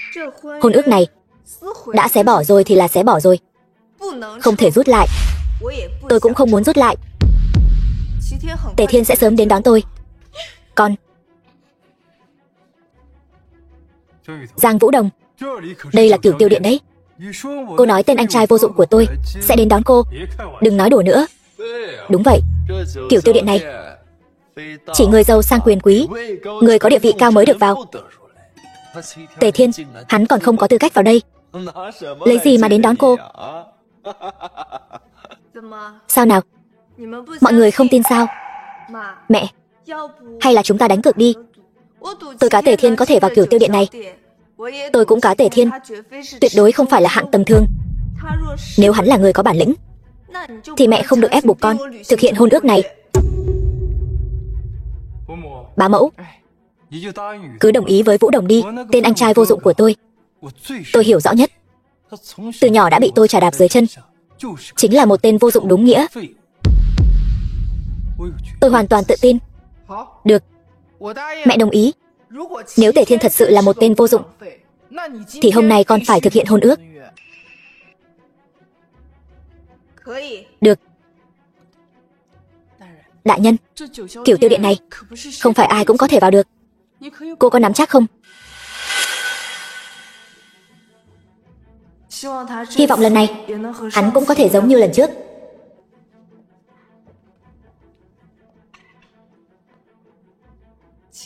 Tề Thiên.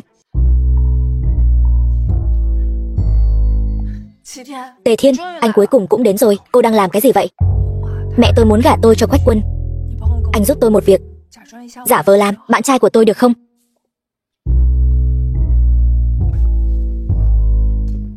Mẹ, đây là bạn trai của con, Tề Thiên. Theo như giao ước, các người thua rồi. Đây chẳng phải là tên anh trai vô dụng của tôi sao? Tề Thiên, sau khi anh bị Quách gia đuổi ra khỏi nhà, nhanh chóng bám lấy Thi gia, lại quấn lấy Tinh Nguyệt Vũ Thần. Cái tài bám víu của ngươi quả thật lợi hại. Ngươi cũng sống tốt đấy, Quách Quân. Sau khi ta rời khỏi Quách gia, cái trước thiếu chủ này để cho loại người như ngươi làm. Ăn nói hàm hồ. Bá mẫu, vừa rồi Vũ Đồng nói là nếu Tề Thiên là một người xuất chúng thì cuộc đánh cược này mới tính là hắn thắng. Một kẻ dựa vào quyền thế Thi gia mới vào được cửa Cửu Tiêu Điện, không thể tính là bản lĩnh được. Không sai, Tề Thiên, chúng ta vừa mới cùng Vũ Đồng đặt ra một cuộc đánh cược. Nếu ngươi muốn làm con rể Giang gia chúng ta thì phải chứng minh thực lực của chính mình. Nếu không, Ngươi phải ngoan ngoãn rời khỏi con gái ta.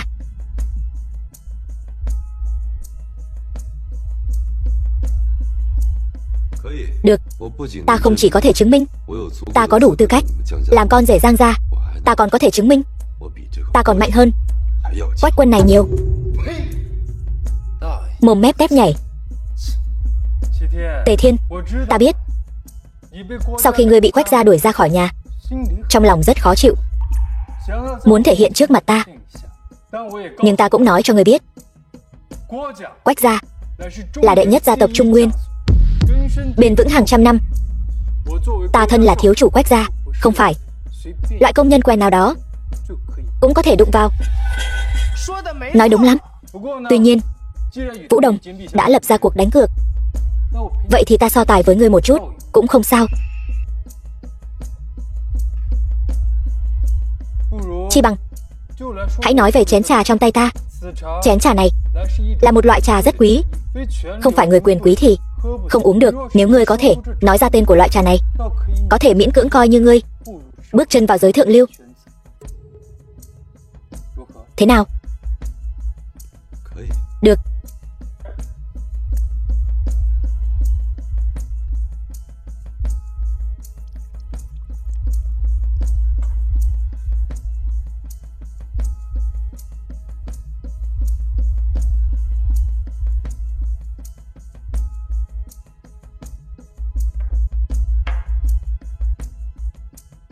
Đã nếm thử rồi, chi bằng nói ra tên trà, chứng minh một chút phẩm vị của ngươi.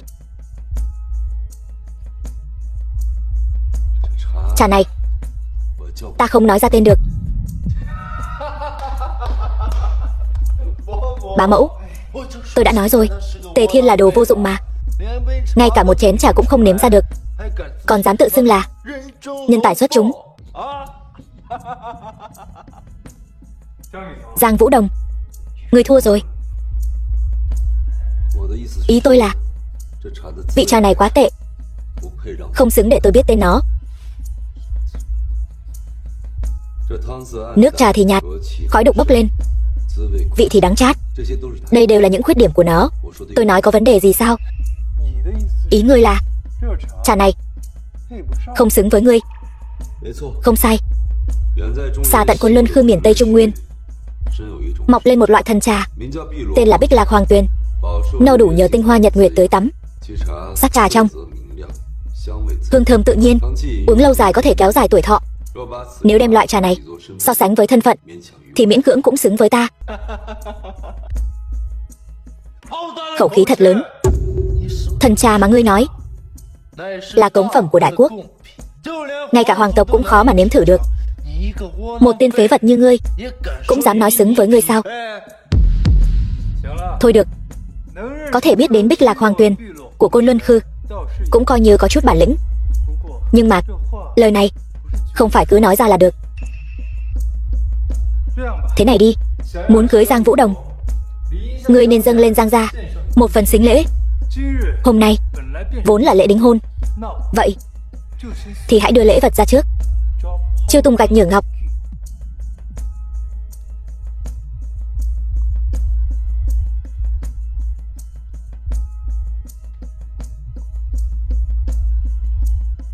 Tôi nghe nói từ lâu bá mẫu rất thích cổ họa.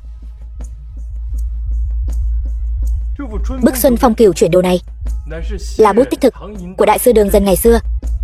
Tuy không sánh bằng những bức họa cổ truyền, nhưng cũng vô cùng chân quý. Đây chính là lễ vật tôi tặng cho bá mẫu. Tốt, quả nhiên là thiếu chủ Quách gia. Ta muốn có bức họa này đã lâu lắm rồi.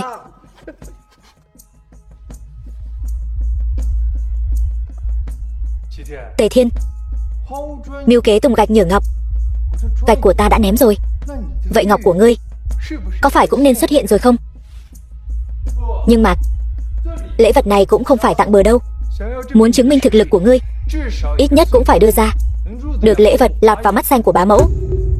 Đương nhiên, ngươi đến vội vàng, chưa chuẩn bị cũng là chuyện thường. Chúng ta có thể cho ngươi nửa giờ để từ từ chuẩn bị. Không cần, 30 phút quá lâu.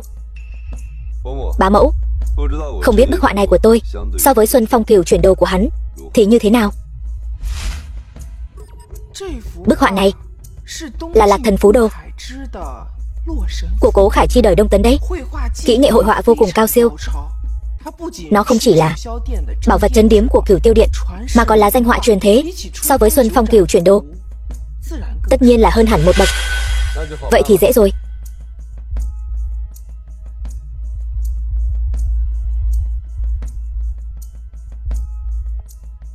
Hôm nay Tề Thiên ta xin tặng bức họa này làm lễ vật cho bá mẫu.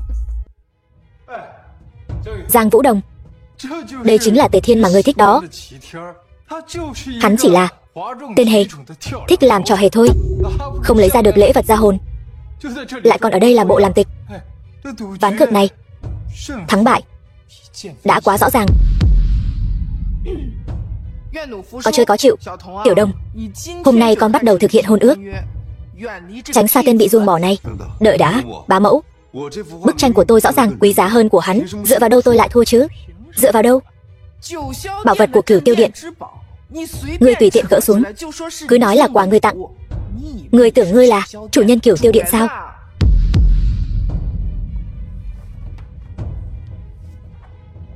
Đúng vậy, ta chính là chủ nhân Cửu Tiêu Điện. Cơm có thể ăn bậy, nhưng lời không thể nói bậy. Cửu Tiêu Điện là tiểu lâu đệ nhất Hoài Quan, trên trường quốc tế cũng là số 1 số 2. Người đứng sau hắn là Nhậm Ngã Hành. Từ bao giờ đến lượt tên vô dụng nhà ngươi? Tề Thiên, Cửu Tiêu Điện này Quách gia ta cũng nắm 5% cổ phần. Nếu nó thật sự đổi chủ, ta sẽ là người đầu tiên nhận được tin tức. Nhưng sự đã đến nước này, ta lại không biết nơi này đã đổi chủ nhân mới. Đó là do kiến thức ngươi hạn hẹp thôi.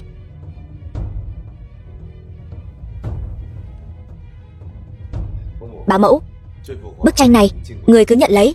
Nếu có vấn đề gì, ta sẽ bảo đảm. Tề Thiên, thật giả? Đừng nói đùa nữa được không? Ta chưa bao giờ nói đùa. Tề Thiên, ta thật sự bội phục cái tài năng khoác lác mặt không đổi sắc của ngươi. Vậy cũng tốt. Vậy hôm nay ta sẽ cho ngươi nhận rõ hiện thực, hiện nguyên hình.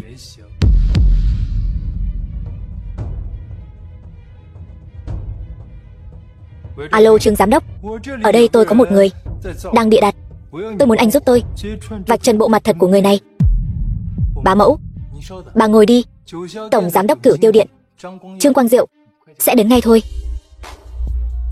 Tiểu Đông, nghe thấy chưa? Tên lừa đảo Tề Thiên này sắp bị vạch trần rồi. Con còn trông chờ gì vào hắn nữa? Tề Thiên ngày mai trò hề lè bịp thiên hạ này không thể nào lên mặt được. Ta khuyên ngươi vẫn nên suy nghĩ cho kỹ, nên kết thúc chuyện này thế nào đi.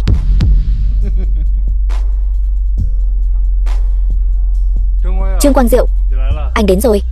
Quách thiếu gia, cậu tìm tôi có việc gì? Hôm nay tôi tìm anh đến chính là muốn anh vạch trần một tên hề. Không sai, Trương giám đốc chính là người này. Tự ý lấy xuống bảo vật của Cửu Tiêu Điện, còn nói hắn là cái gì? Chủ nhân mới ở đây, thật là ngông cuồng. Trương Quang Diệu phải không? Vậy thì anh hãy nói rõ với bọn họ, ta rốt cuộc có phải chủ nhân nơi này không? Giám đốc Trương, sau này sinh hoạt thường nhật của điện chủ nhất định phải chăm sóc chu đáo. Vâng.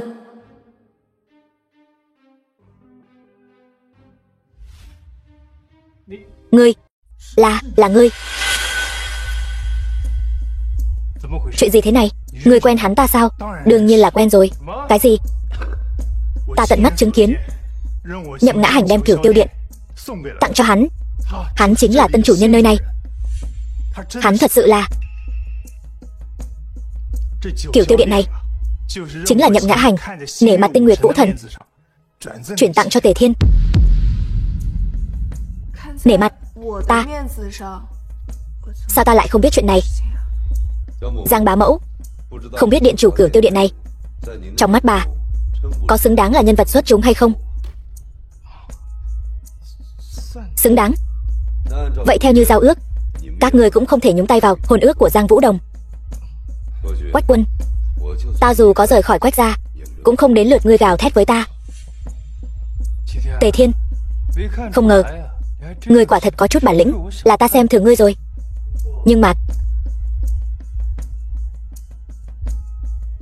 ngươi đừng quên, trong tay ta còn có bằng chứng ngươi giả mạo điện chủ.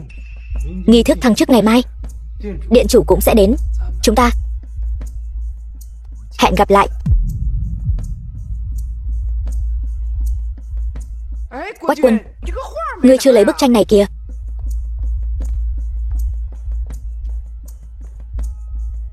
Ai cho phép ngươi tự ý tăng giá với Thi gia lên gấp trăm lần? Tôi xin lỗi, Tề tiên sinh. Ngươi bây giờ gọi lại cho họ, bảo họ chuẩn bị cho tốt vào. Vâng, tôi đi làm ngay. Điện chủ, chủ mẫu đã được sắp xếp xong hết rồi. Điện chủ đại nhân, giờ chủ mẫu đã được tìm thấy, vậy ngài có muốn tiết lộ thân phận không? Hôm nay bà ấy bị kinh hãi, cứ để bà ấy nghỉ ngơi cho tốt đã. Được. Ngoài ra, yến tiệc thăng chức Thi gia đã chuẩn bị xong xuôi. Bạch Kim Long bào, Huyền Thiên Trung Nguyên của ngài, lệnh bài thăng chức đều đã chuẩn bị đâu vào đấy. Chỉ chờ đến ngày mai, ngài đích thân trao tặng huân chương cho Giang Vũ Đồng. Truyền lệnh xuống. Hôm sau, điện chủ sẽ đích thân tới dự. Vâng.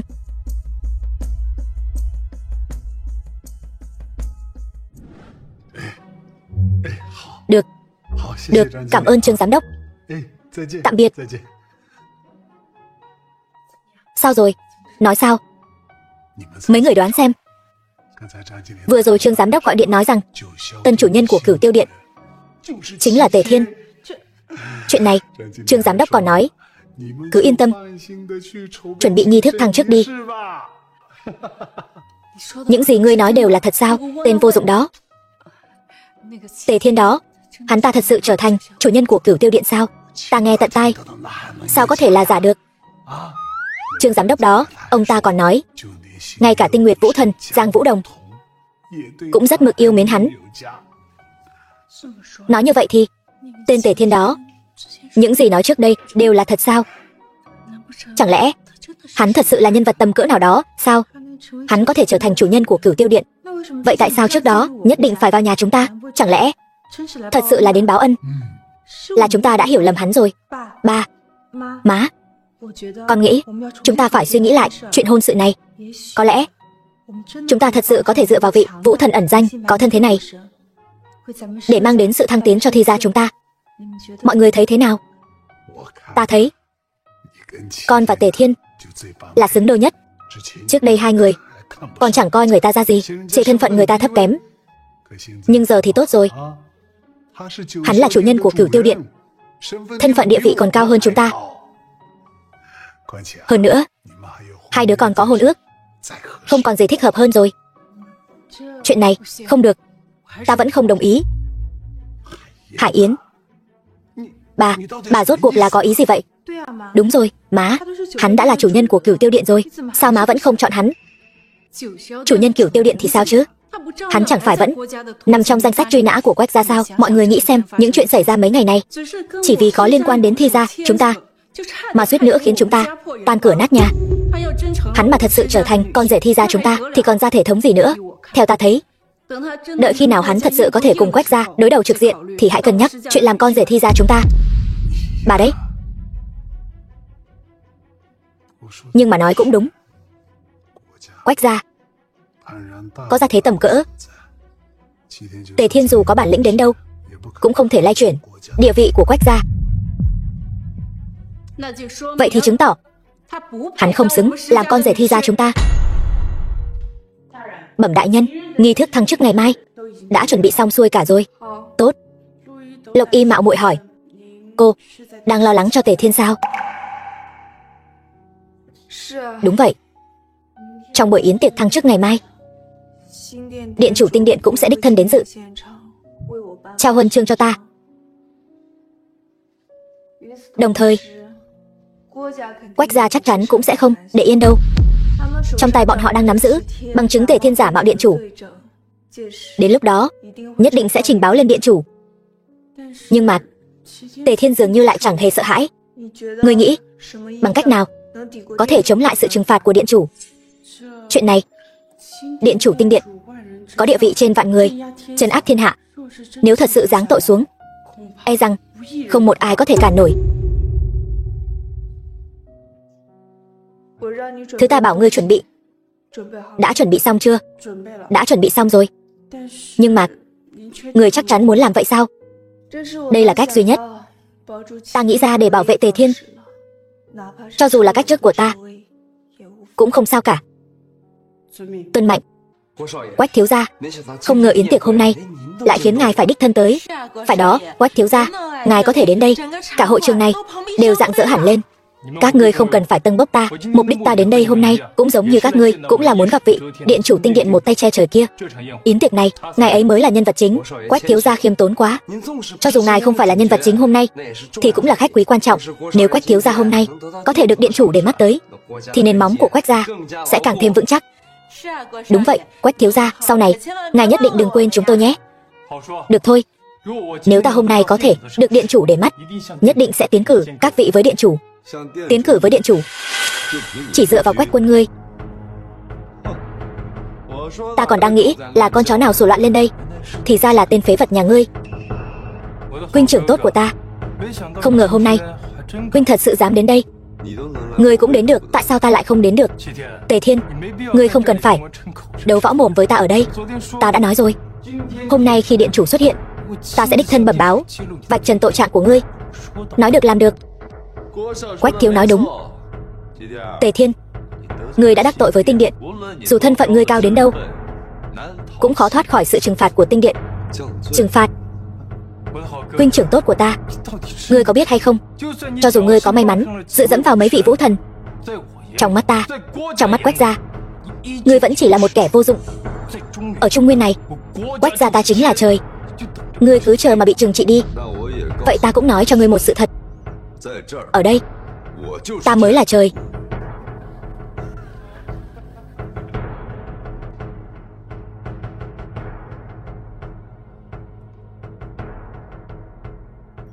Chư vị, hoan nghênh đến dự yến tiệc thăng cấp của Tinh Nguyệt Vũ Thần Giang Vũ Đồng. Yến tiệc lần này, theo truyền thuyết, điện chủ Tinh Nguyệt cũng sẽ đích thân đến dự để ban tặng huân chương tinh điện cho Tinh Nguyệt Vũ Thần. Bây giờ yến tiệc bắt đầu. Xin mời Tinh Nguyệt Vũ Thần và tinh điện sứ giả bước lên.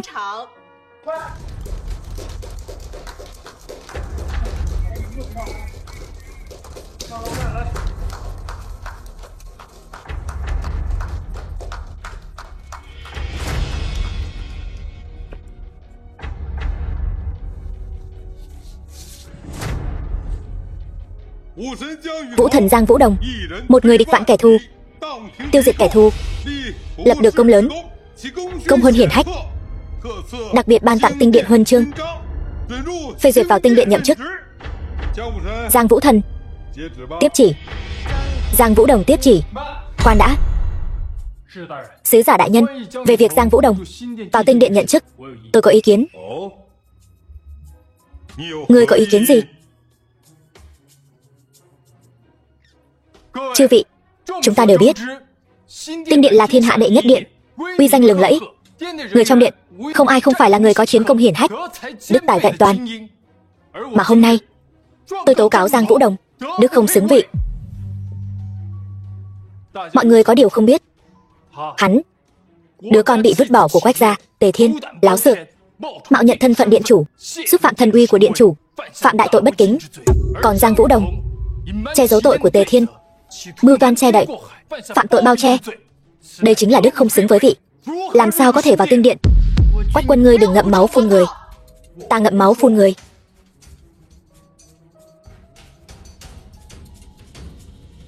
Chư vị, đây chính là chứng cứ. Tề Thiên mạo nhận điện chủ và Giang Vũ Đồng bao che cho nhất cử nhất động của Tề Thiên. Ngươi nói thật cho ta biết, có phải là ngươi không? Thật không giấu gì, ta chính là người mà các ngươi gọi là tinh điện điện chủ. Hay cho ngươi Tề Thiên, ta nói dạo này ngươi sao lại bớt háo sắc, thì ra là gây ra đại họa ngập trời như thế này. Tề Thiên, ngươi thật sự mạo nhận điện chủ sao? Ta có tự xưng là điện chủ, ngươi còn dám thừa nhận? Ta đã nói không thể gả Gia Hân cho hắn. Ngươi xem, gây ra chuyện lớn thế này, Cả nhà ta đều bị liên lụy. Đắc tội với Quách gia, chúng ta còn có đường sống.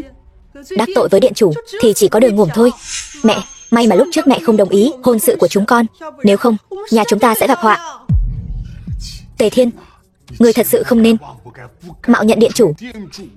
Bây giờ, Thúc làm sao cứu ngươi đây? Thúc, ta không sao. Sứ giả đại nhân, chứng cứ rõ ràng, xin ngài định đoạt.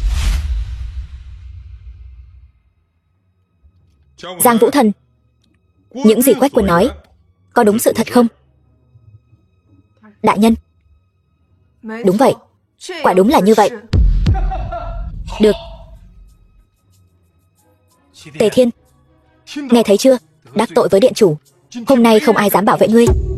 Nhưng mà Giang Vũ Đồng ta xin thề ở đây, chuyện này cùng Tề Thiên chẳng hề liên quan. Toàn bộ là do một mình ta làm. Nếu điện chủ trách phạt, ta nguyện ý một mình gánh chịu.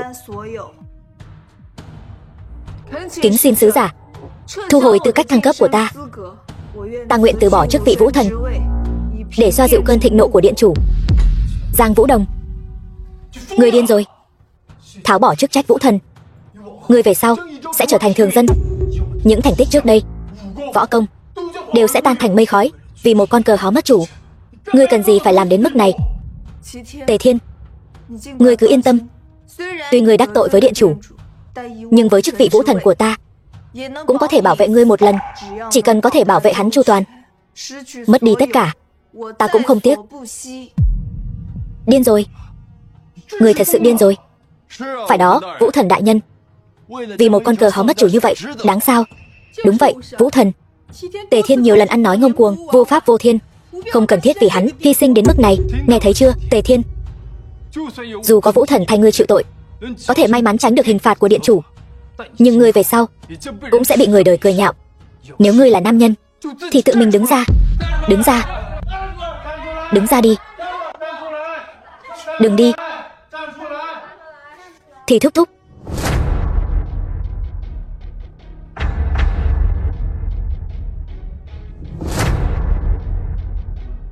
Một người làm, một người chịu. Tề Thiên ta tự xưng là điện chủ, cũng không cần bất kỳ ai đứng ra chịu tội thay ta.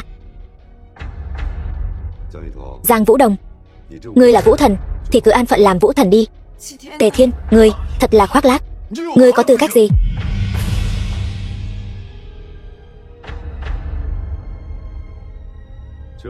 Đây chính là tư cách của ta.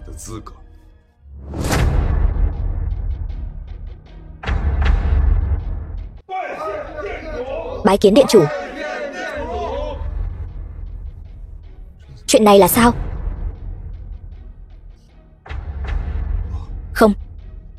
Không thể nào. Tề Thiên, ngươi rõ ràng chỉ là một con cờ háo mất chủ, kẻ bị Quách gia đuổi ra khỏi cửa, một kẻ dòng máu thấp hèn, không xứng bước vào Quách gia. Sao có thể là điện chủ? Ngươi, các ngươi nhất định đang lừa ta.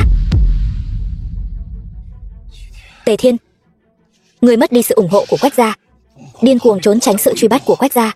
Ngươi làm sao có thể có thành tựu hiện tại? Quách Quân ta rõ ràng mới là thiếu chủ Quách gia. Ngươi lấy gì mà so với ta? Quách Quân, từ nhỏ đến lớn, ngươi đều không bằng ta.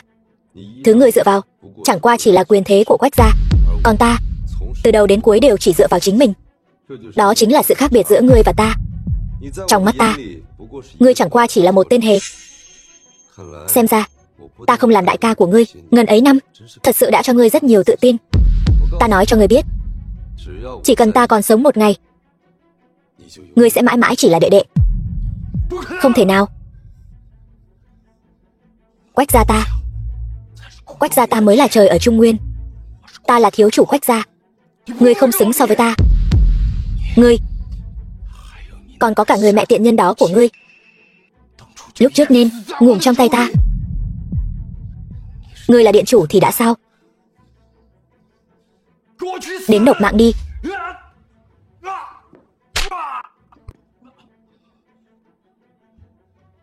Tiêu rồi.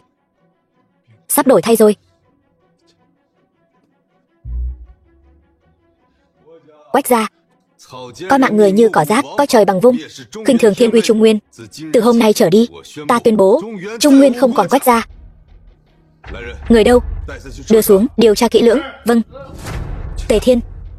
Tề Thiên. Ngươi không thể làm vậy. Tề Thiên. Ta còn phải thông báo với mọi người. Giang Vũ Đồng, đức tài vẹn toàn, công trạng vượt trội. Từ hôm nay trở đi, vào tinh điện, đảm nhiệm chức thần vệ điện chủ, được ban thưởng huân chương, thăng quan tiến chức.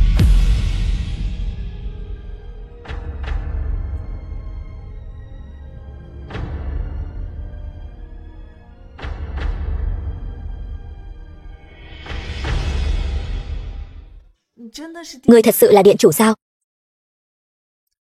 Ta đã nói với ngươi rồi.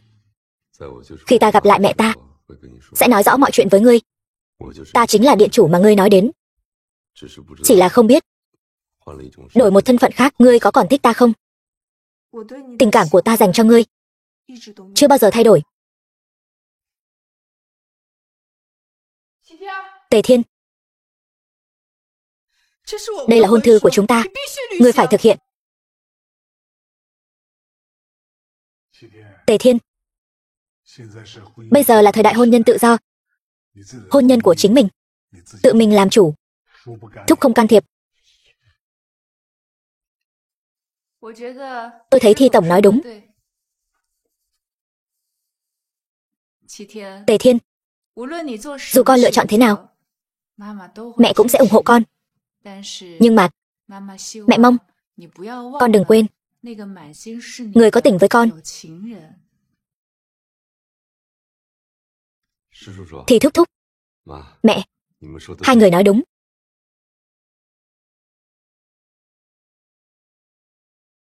Chiếc nhẫn này là mẹ tôi nói, thuộc về con dâu tương lai.